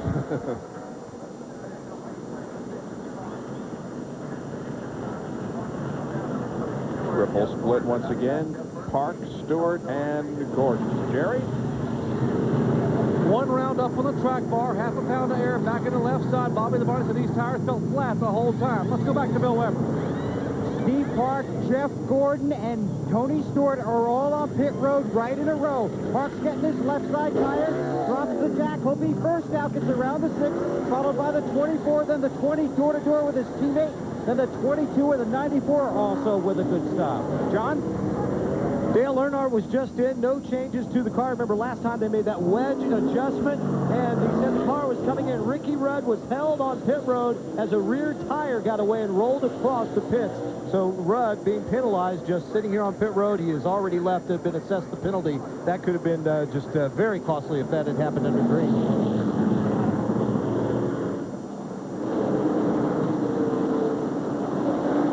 Well, last time the one team did not high-five, but this time they were much prouder of the work that they did. Yes, they did. And Jeff Gordon, his team is going to be very proud because he comes out in the 2nd position. Jeff Burton's in 3rd, Bobby Labonte in 4th.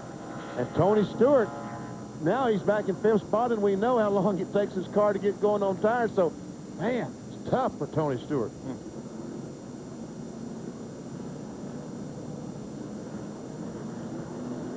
Take a look at the end of the pit stop for Steve Park.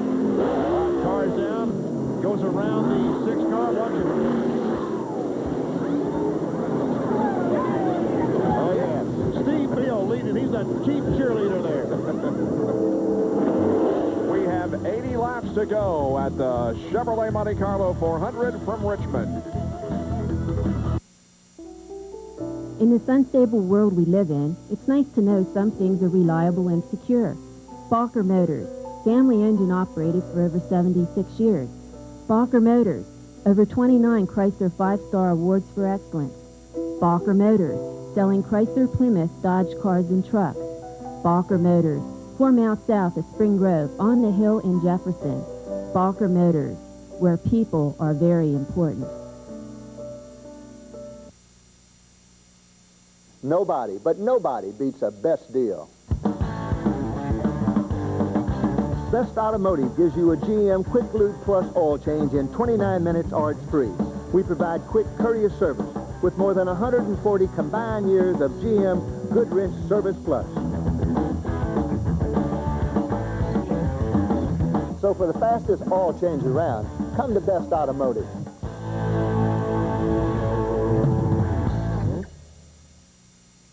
At night, there's a certain je ne sais quoi. That's French. It's more elegant, more poetic, more, dare I say, sexy. The lifestyle. Yes, it is. Emmett and the boys head to the desert to tussle with Jake the Snake and the Cars. Right after NFL primetime at 7:30, it's the Cowboys versus the Cardinals at 8:30 on ESPN Sunday Night Football. It's football after dark. Just as you rejoin us, the green flag comes out and we are back to competition. Whoa, 3 wide there in the first corner. Tony Stewart all the way back to 5th position. Up ahead of him is Bobby Labonte, Jeff Burton. Jeff Gordon is second now, chasing Park. And we see Jeff Burton now making a challenge on the outside of Jeff Gordon. And now look, the sparks fly off that car. He is driving that car down in the corner so hard, it's bottoming out against the racetrack. With the soft springs they run on these things nowadays, really leans over. Now he'll not be able to do that once these tires get some laps on them.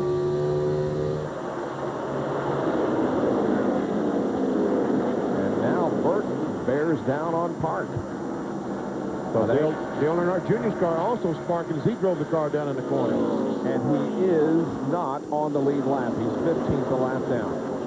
All right, let's check the speeds at the line.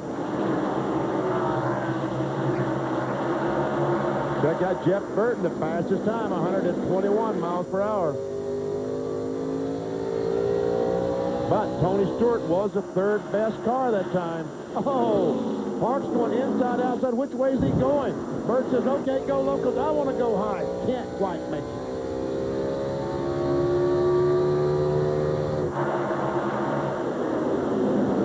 Once again, Jeff heads for the high line, but cannot wrestle the lead away from Steve Park.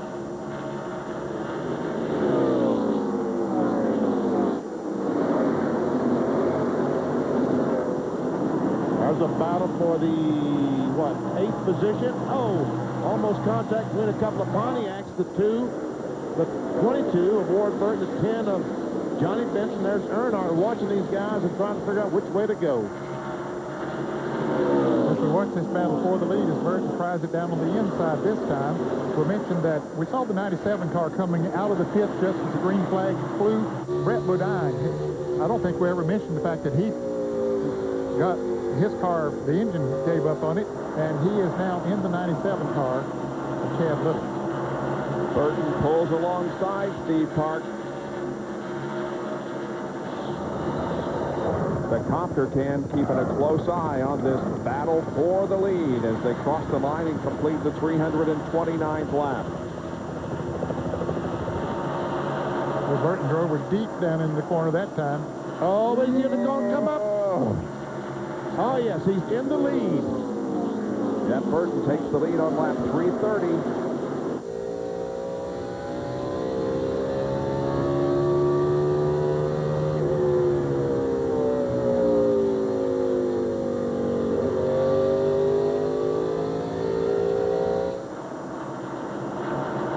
Now the top 4 very close together out there. And Tony Stewart in 5th spot. He's at almost 2 seconds behind, but we all know that orange car, the Home Depot car, will get better as these tires get some laps on them. And remember, Bobby Labonte has a chance to win $1 million for himself and a fan if he can win this race. And he's the only one in the top 5 with that opportunity. Earnhardt is 9th. Matt Kenseth just outside the top 10, also eligible. Dale Earnhardt Jr. is a lap down in 15th position. And Dale Jarrett is in 33rd, now 18 laps down because of the problem that he had earlier in the race.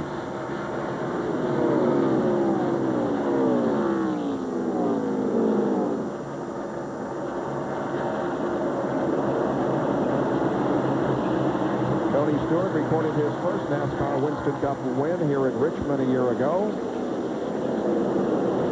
Currently finds himself about 2 1/4 seconds behind Jeff Burton.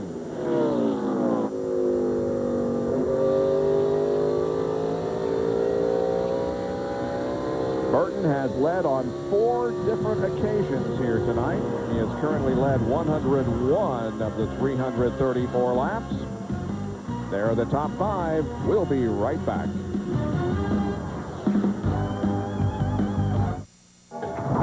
Mr. Wallace.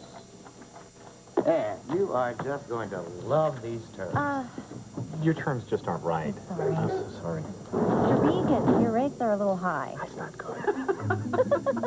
What's the word I'm thinking of? I think it's no. Mm-hmm. No.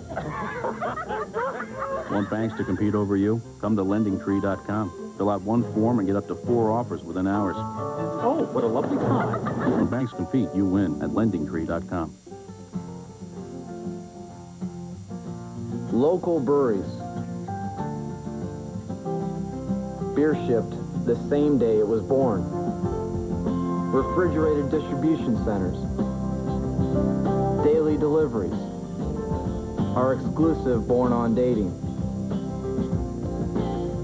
That's how we guarantee Budweiser is the freshest beer choice out there.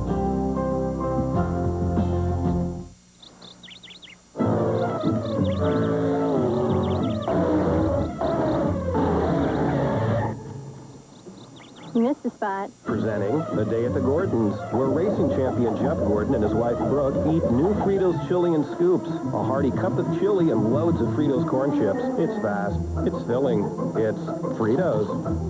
Perfect for people on the go.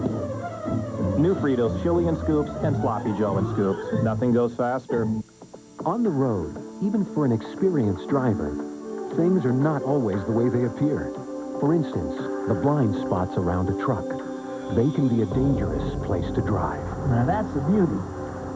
Remember, if you can't see the driver's face in the side mirrors, Puppy, he can't see you. the driver can't see you.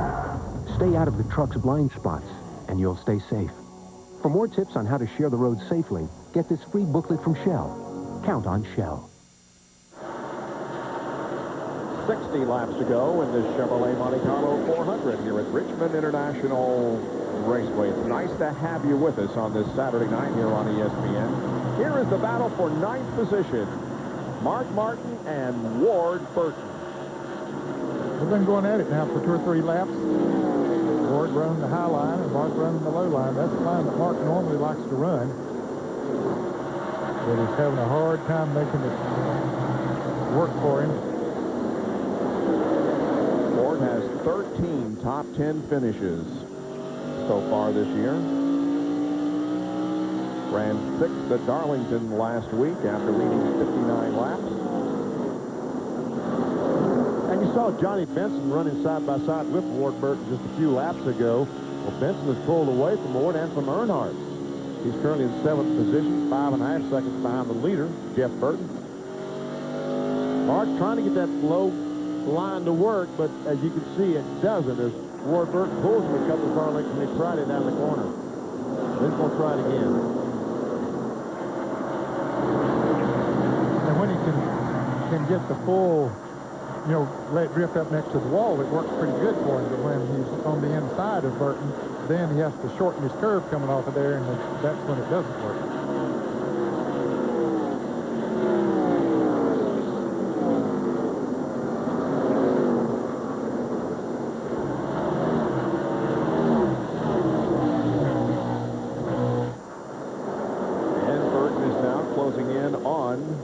Bill Elliott, who is having his best Richmond race since he finished 2nd here in September of 1993. He finished 9th in the race held earlier this year, talking about Bill Elliott.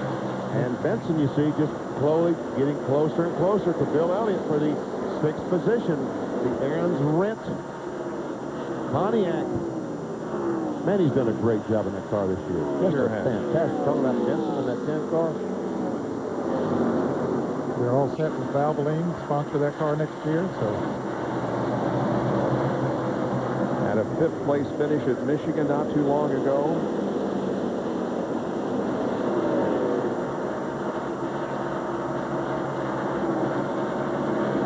The last 2 cars on the lead lap are Ricky Rudd and Jerry Nadeau. Well, that was 2 different lines coming off the corner, wasn't it? As Rudd came off shallow and Nadeau almost hit the wall as he exited turn 2. 13th and 14th.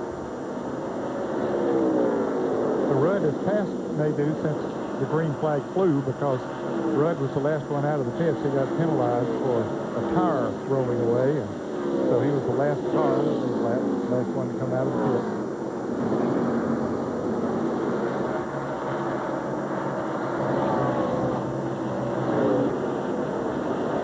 See Dave Blaney right behind them there. Dave is a lap down. He got a lap down when he got caught up in a wreck. And still, you know, he's held his own since then as far as staying on that lap. He lost that lap when he got caught up with Jimmy Spencer in a wreck early on. He posted his 3rd top 20 finish of the year just last week at Darlington, and his 2nd in the last 6 races since Doug Randolph took over as the crew chief for the Amoco Pontiac Grand Prix. Casey Atwood, the 20-year-old, there he is, the Motorola Ford. His first race, his first NASCAR Winston Cup race. Ray Evernham is the owner of this car, will be the owner next year of the Dodge teams that Casey Atwood will drive. And he wanted Casey to get some laps and against some great competition when he has tonight. And he's done a great job. He's now a couple of laps down in 22nd position. And he also plans to run at Martinsville and at Homestead before embarking on his rookie season next year. And once again, Nadeau and Rudd are having a pretty good race. And Nadeau is taken away to 9th position. No, that's not the 9th position, the 13th position.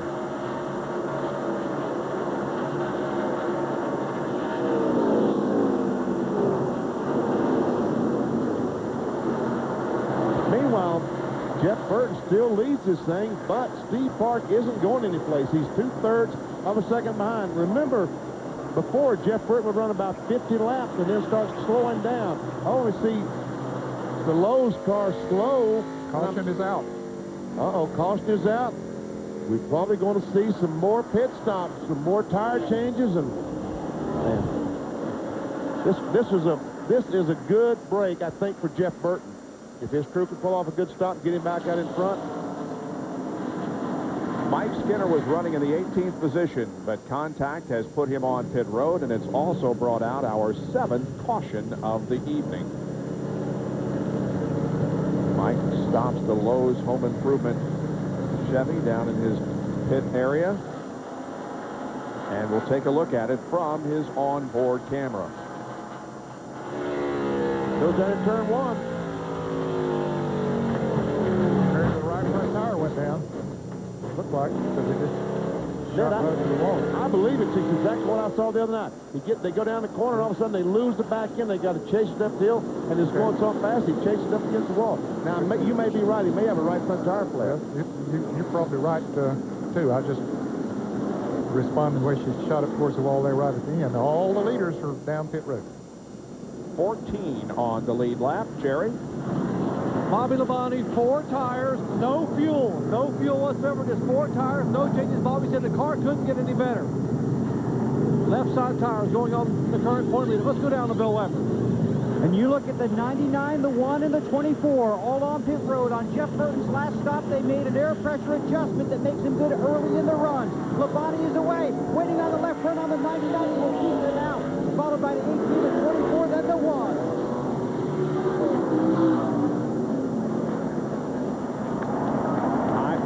In the Labonte pit. Peter Gillen, Jeff Chandler. Good pit stop won them the race last week at Darlington. Will it win them another race here today? Well, we still got about 45 more laps to go. Under caution once again. We'll take a break and be back with more of the Monte Carlo 400 from Richmond International Raceway. Celebrating by Team Monte Carlo. Now the first thing you've got to do is jump up here and scream and yell, "Woo!" Make sure your hat guy forms them first, so you don't end up looking like a dork. Now, when somebody hands you one of these babies, make sure you say thanks. Thank you. Oh, man, don't eat the check. Want to be like Jeff Gordon?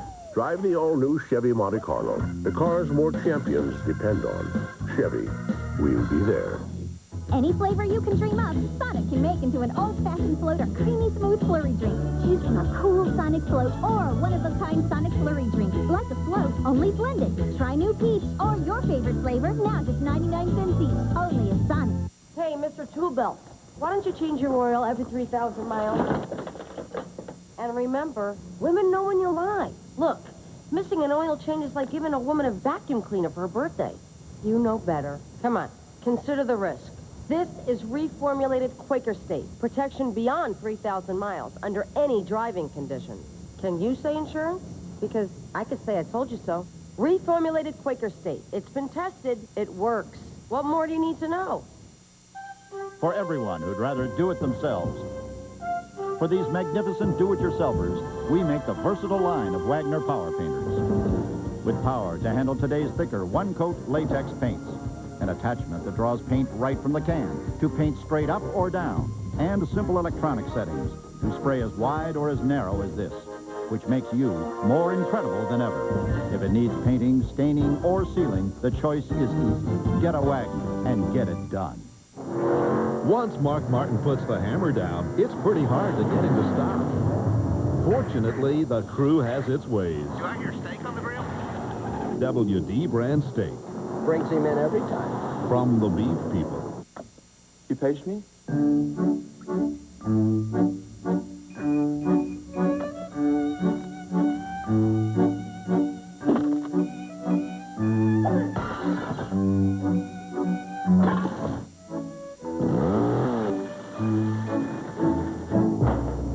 Man, this place is falling apart.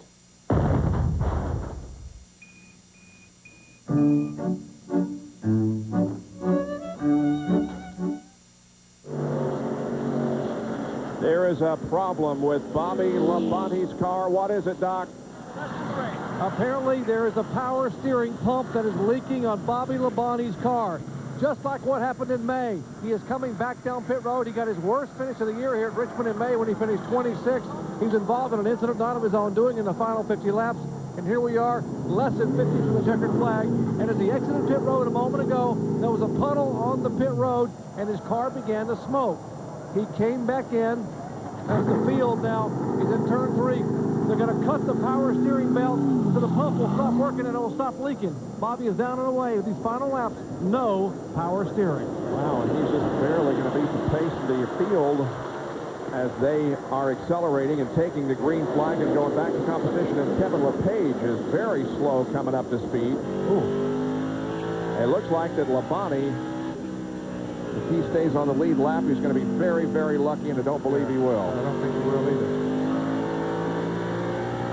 He came out of the pits in second place, and here he is now in 14th position, fighting to stay on the lead lap. Well, now the smoke is clearing up because they have cut the belt that turns the power steering pump that pumps the fluid back on the engine, back on the exhaust, that causes the smoke. So the smoking problem is gone, but the problem is he doesn't have power steering. He stays ahead of Jeff Burton and the rest of the field. Meanwhile, Jeff Gordon and Burton are running very close together. Steve Park is right there in third. Then Dale Earnhardt now running fourth, and Bill Elliott is fifth. Boy, Earnhardt had a great pit stop. They said a little over 13 seconds. John Kernan has more. Ned, it was just a shade over 13, actually 13.60, a 13.6 second stop for Dale Earnhardt. The only adjustment, air pressure, but it was a thing of beauty to see down here on pit road, I'm telling you what. And the last top 5 that Dale Earnhardt had here at Richmond was his third place finish this race 5 years ago. And he's tucked in right on the rear spoiler of Steve Park. And trying to make a challenge.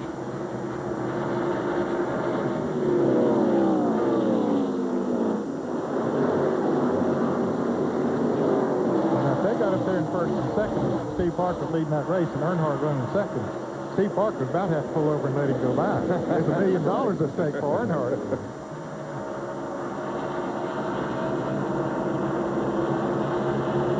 Well, Bobby Labonte stays on the lead lap.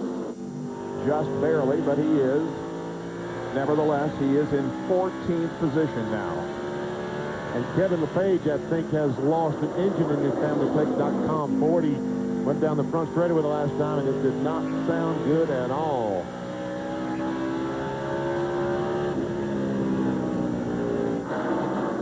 Yeah, Burton working on Bobby Labonte, trying to put him the lap down.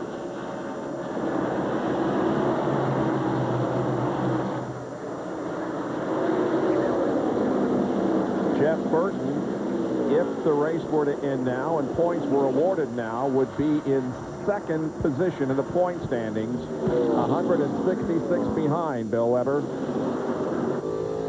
I think it's important to remind everybody that Jeff Burton won the Busch race here last night. Now, Wednesday night, he was on RPM tonight, and I asked him about running the Busch race, and he said it makes the driver better, not the car, because not enough information translates between the two. But he said, when I'm done running that Busch race, I know I'm a better driver because I have more laps in race conditions at that track. Then he added, I may not see it this Saturday night, but it'll show up sometime. Right now, it's showing up pretty well. John? And Bill, right now, problems showing up for Matt Kenseth, one of the 5 guys going for that $1 million bonus. He has stayed on the lead lap, but he has slowed dramatically. The crew tells me the engine has broken. Well, he and the 16 car, Kevin LePage, both the engines coming from Roush, and they, about the same time, have a problem. But unfortunately, the 99 car that's leading the race, Jeff Burton, his engines come to the same place, so. But he might not have as much gear in this Exide Ford as the 17 or 16 had in their car. Seen a lot of engine problems here tonight. That's pretty unusual now in the racing world because of the technology they have, that they can fix them where they can turn them 9,000 RPMs, and maybe some of them will turn them more than that, and that's why we've had the problem. 6th and 7th here. Elliott 6th, Martin 7th.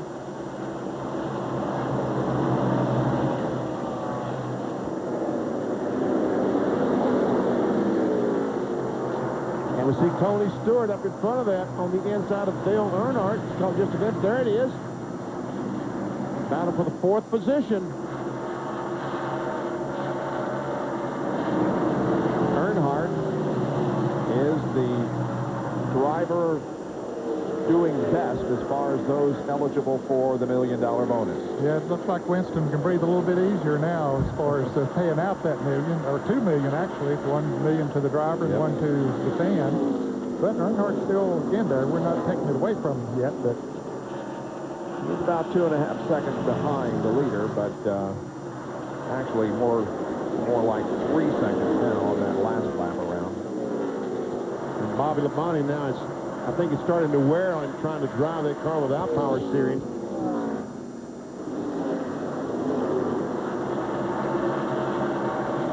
There is Gordon in second position. He's 1 second behind Jeff.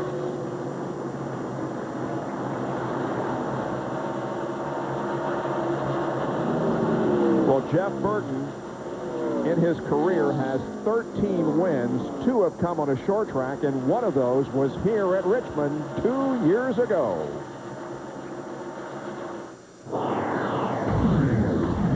Gordon heads for the inside, coming off corner number 2, down the backstretch. Jeff Gordon pulls alongside, but Burton inches ahead as they move through the 3rd and 4th corners. They're coming to the line for the win. It is Jeff Burton winning over Jeff Gordon. What a great race. Wow. Is this an instant replay of 2 years ago? Because those guys are still running 1st and 2nd again. Not quite as close, though, at least not at the moment. Gordon's still about a second behind. Matt Kenseth lost complete power as he came down the front straightaway. He has pulled it off at the end of pit road down there, so he's out of harm's way. As you see the 99 crew, they ran to push him off the racetrack and get him out of harm's way to be sure no caution flag would come out. Yeah, they don't want a caution.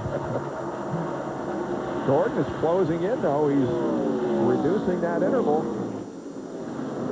albeit very slowly and slightly.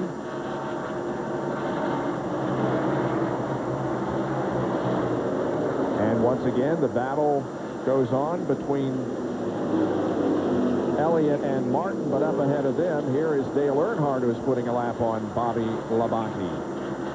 Really, all Bobby Labonte needs to do now is stay ahead of Ken Schrader, who's in the next, he's the next car at one lap. Caution flag is out. Oh. Casey Atwood, the Motorola Ford just blew up. The caution is out. And it comes with less than 20 laps to go. There's the smoking car of Casey Atwood as his Winston Cup debut is over. Well, this will set up an interesting situation. I think they'll have to pit. Now the pace car is going by Jeff Burton. Pit road is open now. Will they come down pit road? No. Wow. Earnhardt's coming, isn't he? Earnhardt, yeah. Mark Martin is coming. Ward Burton is coming. I think that's smart. I think that's very smart. John Kernan. Richard Childress just told Dale Earnhardt after being told nobody else was pitting, he says, hey, we're going to take 4 tires and we're going to beat these guys. So the crew that knocked off a 30.6-second pit stop last time doesn't have that pressure on them now. As they swing around to the left side, putting those tires on, they can actually take their time. Now to Bill Weber. Mark Martin is on pit road. Ward Burton is also on pit road. Left side tires for the 6. Left side's also for the 22. Earnhardt's able to get off of pit road. At the very last second, Frank Stoddard told driver Jeff Burton, stay out, stay out, stay out. And he did, although he faked and almost put Jeff Gordon into the pits, but both of them stayed out. So did Steve Park and Tony Stewart. Man, I'm hungry. What, a buck for a sliver of raw fish? It's sushi. Sushi? Where I'm from, we call that stuff bait. What else can you get for just $1? Well, I can get a 20-minute phone call for only 99 cents. Quit kidding around. No, it's true. Dial 10-10-220. It's just 99 cents for all calls up to 20 minutes. And just 7 cents a minute after that. And get this, there's no monthly fee. 10-10-220 really is a great deal. We know. Hey, you forgot to plug this. Dial 10-10-220. I've got 3 boys, and I've got to save time wherever I can. When I'm getting my oil changed at Walmart, it's great because it's right there. It's connected to the Walmart store, so I go shopping. What else do I do?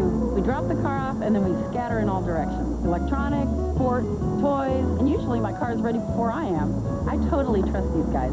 I can get my car done, and then I can get all my shopping done at the same time. Walmart Tire and Lube Express. Great service, great prices, and the world's most interesting waiting room. Walmart just makes my life easier. People always ask me where I like to go, as if I had some secret riding spot somewhere. But if you ask me, having someplace to go sort of takes all the fun out of it, don't you think? The 155 horsepower GP 1200R from Yamaha, the most powerful wave runner ever made. Yamaha, the most popular boat on the water. Through October, get 000 financing until March 2001 on all new 2001 models.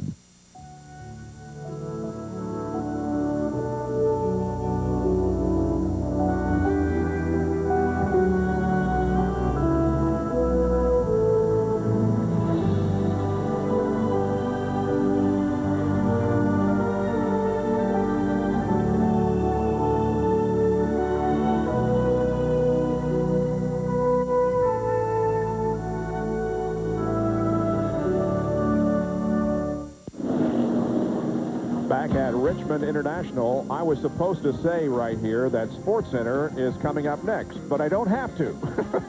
But SportsCenter is coming up next, and here are some of the stories that Linda and John will be covering for you. College football plus the Major League Baseball race. All the sports you need to know. SportsCenter is coming up next. Bobby Labonte will line up to the inside of the leader, Jeff Burton, and Bobby will try to get his lap back here as we enter the final 15 laps of this race. By the way, the 19 car did not lose the right front tire was flat. Is what caused this problem. Green flag. We were premature in saying that Casey's debut is over. It is not. He is still out there. Now, Jeff Gordon up on the top side of Jeff Burton. He's got a run. He is on the outside and has a run on Burton.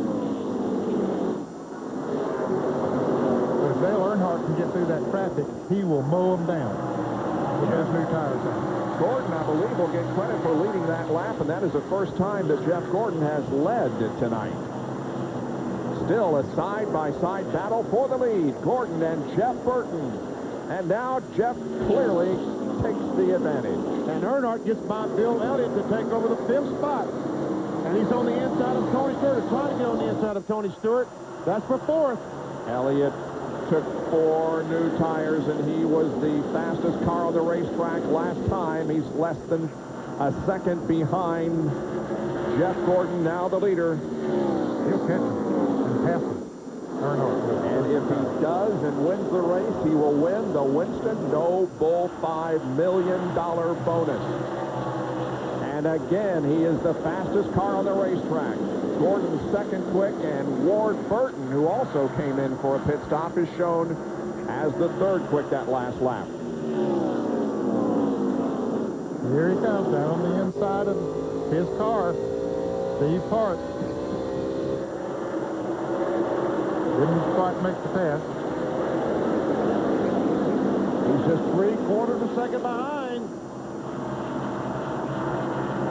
They'll have 10 laps to go when they come back this time. Well, they haven't asked his driver yet.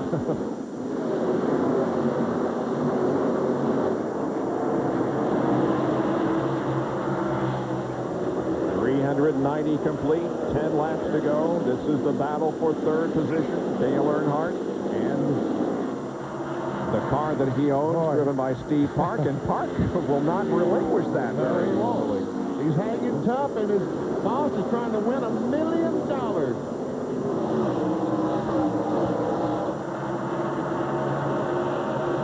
Earnhardt's last win in the month of September came at this facility 10 years ago. And Bill Elliott slipped down in the 1st corner and lost 1, 2, 3 spots. And now Earnhardt has the run on Park. But Park's going to come back on the outside. He has the momentum. And Jeff Gordon pulling away from Jeff Burton right now. Yeah, the laps are quickly clicking down. Now less than 8 to go. 7.5 from the Pennzoil copter cam. You're seeing the top 4. I said that Earnhardt would mow him down, but he can't get by his car, and that's going to might just hold him up enough to cost him that $1 million. John, what's going on? Well, I have a question for our experts up there. Remember earlier in the race we said that Earnhardt was concerned that he was pulling too low a gear. He was having to let off too early going into the turn, coming down the front straightaway to not over-rev the engine. Could that be preventing him from getting the run on Steve Park that he needs? No, he just can't get that momentum up on top of the racetrack, and Park is still. Now Earnhardt finally gets by, but now he only has, what, 6 laps to go. Yeah, he ran Park into that 3rd turn, put the slide job on him, and moved them both way up the racetrack and got a run. Then coming off of turn 4, made the pass. Now Mark Martin is trying to get by Steve Park. Martin has got by Tony Stewart. This is a battle for the 4th spot. One time, Mark Martin was a lap down. Here he is now battling for the 4th position. Martin had a pit stop and changed all 4s. Same time that Dale Earnhardt did. Now Mark Martin slips up ahead of Park and takes over that 4th position. Coming down for 4 laps to go for Jeff Gordon, who is leading Jeff Burton by 0.8 of a second, and Dale Earnhardt closed to within 1.1 seconds. The previous lap, he was 1.3 seconds behind, but, boy, he's got very little time to get up there. Yeah, he doesn't have enough time now. He'll have a tough time probably passing Burton. Well, I don't know. No, that's no problem. He drove right on by him. Jeff Burton slipped, get down to the 3rd corner, and here's Earnhardt with just 3 laps to go, closing in on the leader, Jeff Gordon. And here's Mark Martin about to go by Burton, take over that 3rd spot. Well, if you don't believe those new tires will help just pay attention to what went on there. These cars that made those pit stops, see how they've been able to come up there and pass those cars that have been running up front all night. Two laps to go on this 3/4 mile track in Richmond. Jeff Gordon leads Dale Earnhardt. If Earnhardt wins, he gets the $1 million bonus. If Jeff Gordon wins, he records his 52nd career victory. There is the No Bull 5 winner if Earnhardt can win the race, but we're on the final lap, and Ted Musgrave has problems, but he gets the car quickly down to the apron of the racetrack. Misses pit road, but that's of insignificance. The white flag is out, and we've got less than a half a lap to go for Jeff Gordon, who started this race in 13th position. And here he comes down to the checkered flag, and Jeff Gordon wins his 3rd race of 2000, also won at Talladega and Sears Point, his 2nd Richmond event, and it's his 52nd career victory and 10th on a short track. And Jeff Burton slipped all the way back to 5th. Earnhardt finished 3/4 of a second behind Jeff. Bill? With crew chief Robbie Loomis, handshakes all around. Your driver called in and said that was an awesome win. And Robbie, that was an awesome win. Yeah, it was real exciting. I'll tell you, this pit crew's done a great job. You know, last week we had the best pit stop there at the end of the race, and nobody realized it. Today they came back, give us good pit stops, kept us in there. What can you say about Jeff Gordon when it comes down to the end? Your guys said with about 150, 125 to go that they felt they could reel in the leaders. You know, we knew if we could keep him up in there, you know, he wanted to be in that no bowl race for Talladega, and we really like that with Winston. Just got to thank DuPont and Jeff Gordon. He's unbelievable. At Talladega, you'll go for $1 million. Congratulations. Loving that. Thanks, bud. See you. So the DuPont Chevrolet wins the Monte Carlo 400. And we do not pay out the No Bull 5 million to any driver, but Jeff Gordon is eligible at Talladega. At Gene Latta Ford, it's easy to see that we're Southern PA and Northern Maryland's truck headquarters. If you want a sporty, easy-to-handle truck, we've got it.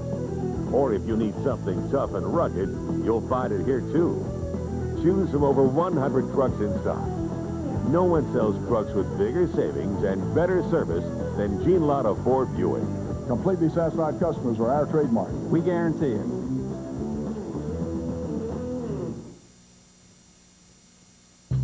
What is the future of financial services? It's smarter online support and low-cost trades. It's online banking, bill paying, and no-cost ISP services. It's personal brokers and friendlier customer service. It's the future with a proven track record. J.B. Oxford, the future of financial services. Fever heats up on ESPN and ESPN2. At 7 on ESPN, the Red Sox battle the Indians for a wild card berth. On ESPN2 at 7, the Yankees take on Carlos Delgado and the Jays. Then at 10 on ESPN, the Royals nip at the Mariners. While on ESPN2, it's the Dodgers D-backs in a wild card tug-of-war. At 7, Red Sox Indians, Blue Jays Yankees. At 10, Royals Mariners, Dodgers D-backs, Wednesday. Circling over victory lane, we see the number 24 DuPont Chevy there, and emerging from it is the victor tonight, Jeff Gordon. Here's our McDonald's Winter Circle interview with the doctor. Had a huge hug from car owner Rick Hendrick, and now a kiss and a hug from his wife, Brooke. As happy as I've seen Jeff Gordon in quite a while. Jeffrey, congratulations. What a performance. Wow. I just want to collect myself here. It's been a little while since we've been in victory lane. Got to thank God just for the perseverance and, you know, just keeping our faith, and this team keeping their faith in themselves and in God. Couldn't have done it without him. Tell you what a great day for us. We worked hard all weekend long. We came and tested, and the car was great. And we were there all day long, you know. We just never had that track position. There at the end, I knew I had to take advantage of Jeff on that restart.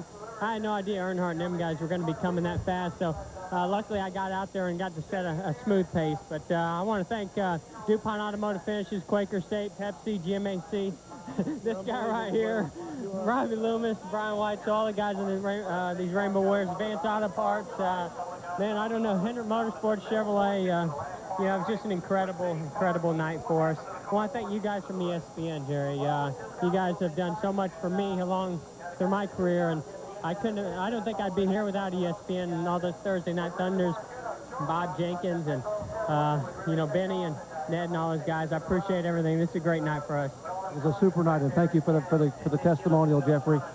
Outstanding effort. I got to ask you, though, the caution comes back out. You do not pit, and you waste no time at all making the move on the outside. Did you know you had something for Jeff Burton when the green flag came back out? Well, I told myself, you know, whichever way he goes, I'm going to go the opposite way, and I knew Park was going to be real strong, too, so I didn't know what was going to happen, but Jeff got me on the outside on an earlier restart, and I said, well, I got to get a good restart driving there real deep if I can get up beside him, and I just barely got up beside him, and probably wouldn't have worked with anybody else other than Jeff Burton. He's a great race car driver. He always races me hard and smooth, and we've had some great battles here at Richmond. It's a lot of fun. Hey, congratulations. Go celebrate. All right, we will. Thank you. Jeff Gordon's third win of the year and second here at Richmond International Raceway. Let's check it over with Bill Weber. Well, with Dale, you want to try and sneak inside? We're right under a PA here. We can go right here. This will be good right here. Well, you had the fresh tires, and you were charging. That's the kind of race you want to have, about 15, 20 to go. Get tires, everybody else stay out.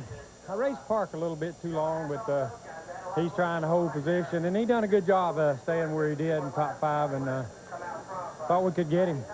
You know, if it had been another lap, maybe not, but we were trying. The decision to come in and get the tires. Obviously, as you look back now, it looks like a brilliant decision. That's Richard Childers and Kevin's call. We got 2 tires here in the spring, really, with a goof off, so 4 tires, and we're heroes now, so it worked out for us. You're also unofficially second place in points, about 158 back, Dale, so you made a big gain. Well, that's what we needed to do to make a big game, and I hate to see them guys have bad luck, but I've had bad luck and gotten this position, so maybe we can keep doing this, top 5s and a win, and maybe we can race them hard. Thanks for stopping. See you next week. Thank you. Well, let's take a look at the results now. There were 12 cars on the lead lap when the checkered flag dropped, and the top 10, Gordon, Earnhardt, Martin, Park, Jeff Burton, Stewart, Benson, Ward Burton, Ricky Rudd, and Jerry Nadeau with the top 10 finish. Here's 16 through 30. Scott Pruitt has a good run. Comes in 16th, 1 lap down. Schrader and Blaney. Casey Atwell finished in 20th spot in his very first NASCAR Winston Cup race. First of many, I'm sure. Everybody on this page had a lot of trouble. There were the results of the Chevrolet Monte Carlo 400. Back with points in a moment. NASCAR Passage by Team Monte Carlo.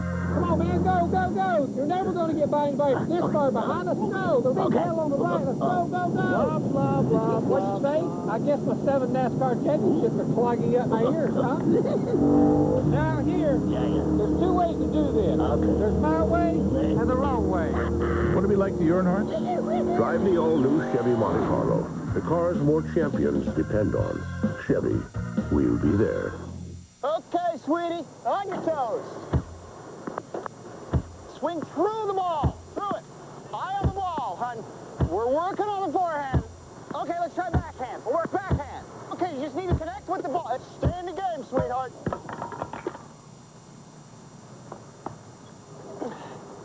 Now, don't be afraid to charge the net. How do you plan on financing your retirement? Conseco's annuities have tax advantages that can help. Conseco, step up. You know, this place reminds me of a guy I knew named Julius. Another Darrell Waltrip story. Oh, really. This guy, he was in the junkyard one day, kicking around, and he found a rocket booster. So he says, I'm going to set myself a land speed record. Now, he got that thing up to speed. He hit the switch. He took off into outer space. So whatever happened to him? He came down out here somewhere. Get out of here. On Route 66. Now, Kmart. ESPN's coverage of the Chevrolet Monte Carlo 400 at Richmond International Raceway being brought to you by Team Monte Carlo. The cars more champions depend on. Chevy will be there. By Conseco. And by Kmart Route 66. Jeans, clothes, it's not Main Street, only at Kmart. Sports Center coming up next. Stay with us for all the war news from the world of sports. Now let's take a look at the point standings, and 6 of the 10 positions changed here tonight. And Dale Earnhardt is indeed in second position in the point standings, 158 behind Labonte, and the top 4 are within 200 points of each other. Now we go down to John Kernan. With a couple of happy guys. They didn't win the race, but they more or less won the war. Casey Atwood making his Winston Cup debut. Casey, you finished the race. How was it? Pretty good. We just, beginning of the race there, we just started off a little bit too loose and got us slapped down early, but I couldn't be more happy. You know, somebody asked me this morning what the perfect weekend be, and I said a top 20, and we got that. So, you know, we started off a little bad, but Ray made good adjustments on the car all night, got the car better each time. You know, at the end of the race, we was running times with top 10. So, I got to thank Motorola, I got to thank Ray for giving me the opportunity, and these guys on this team worked hard all night, and building this car, they worked hard for a couple months on it. So, great job in the pits, and just glad to get this one over with. Ray, what about his job tonight? He did a great job. He learned all night long. I think we all did. I was really proud of this team. I feel like I've got a really good foundation going forward. They proved that got a little bit behind qualifying, but they fought back all night. Cut a right front tire, didn't knock the wall down. Dented my car up a little bit, but he did a good job. And congratulations to Jeff and Robbie and all the guys. And again, I'd like to thank Motorola, too, for giving us an opportunity. All right, thanks, guys. Upstairs. Well, Casey advanced 16 positions from his start in 35th. He did finish 2 laps down, but again, a good debut for the young 20-year-old. Yes, he did. I was very impressed with Casey Atwood tonight. Well, as I figured it would be, I'm sorry. Yep. It's been a good night for several drivers, but for others, they suffered major hits in the point standings. But it all means that in these last 9 races of the year 2000, it should be a tremendous battle for the 2000 NASCAR Winston Cup Championship, right down to the final race in Atlanta. Well, here tonight, we had 9 different leaders and 16 lead changes once the green flag dropped. We did have a total of 8 caution periods that lasted for 57 laps. We had 16 lead changes. The average speed of the race was 99.866 miles an hour. Jeff Gordon drove to victory here tonight after leading 15 laps. His official margin of victory was 3/4 of a second over Dale Earnhardt. That's a story from Richmond International Raceway. This has been a presentation of ESPN, the worldwide leader in sports. For more, log on to ESPN.com.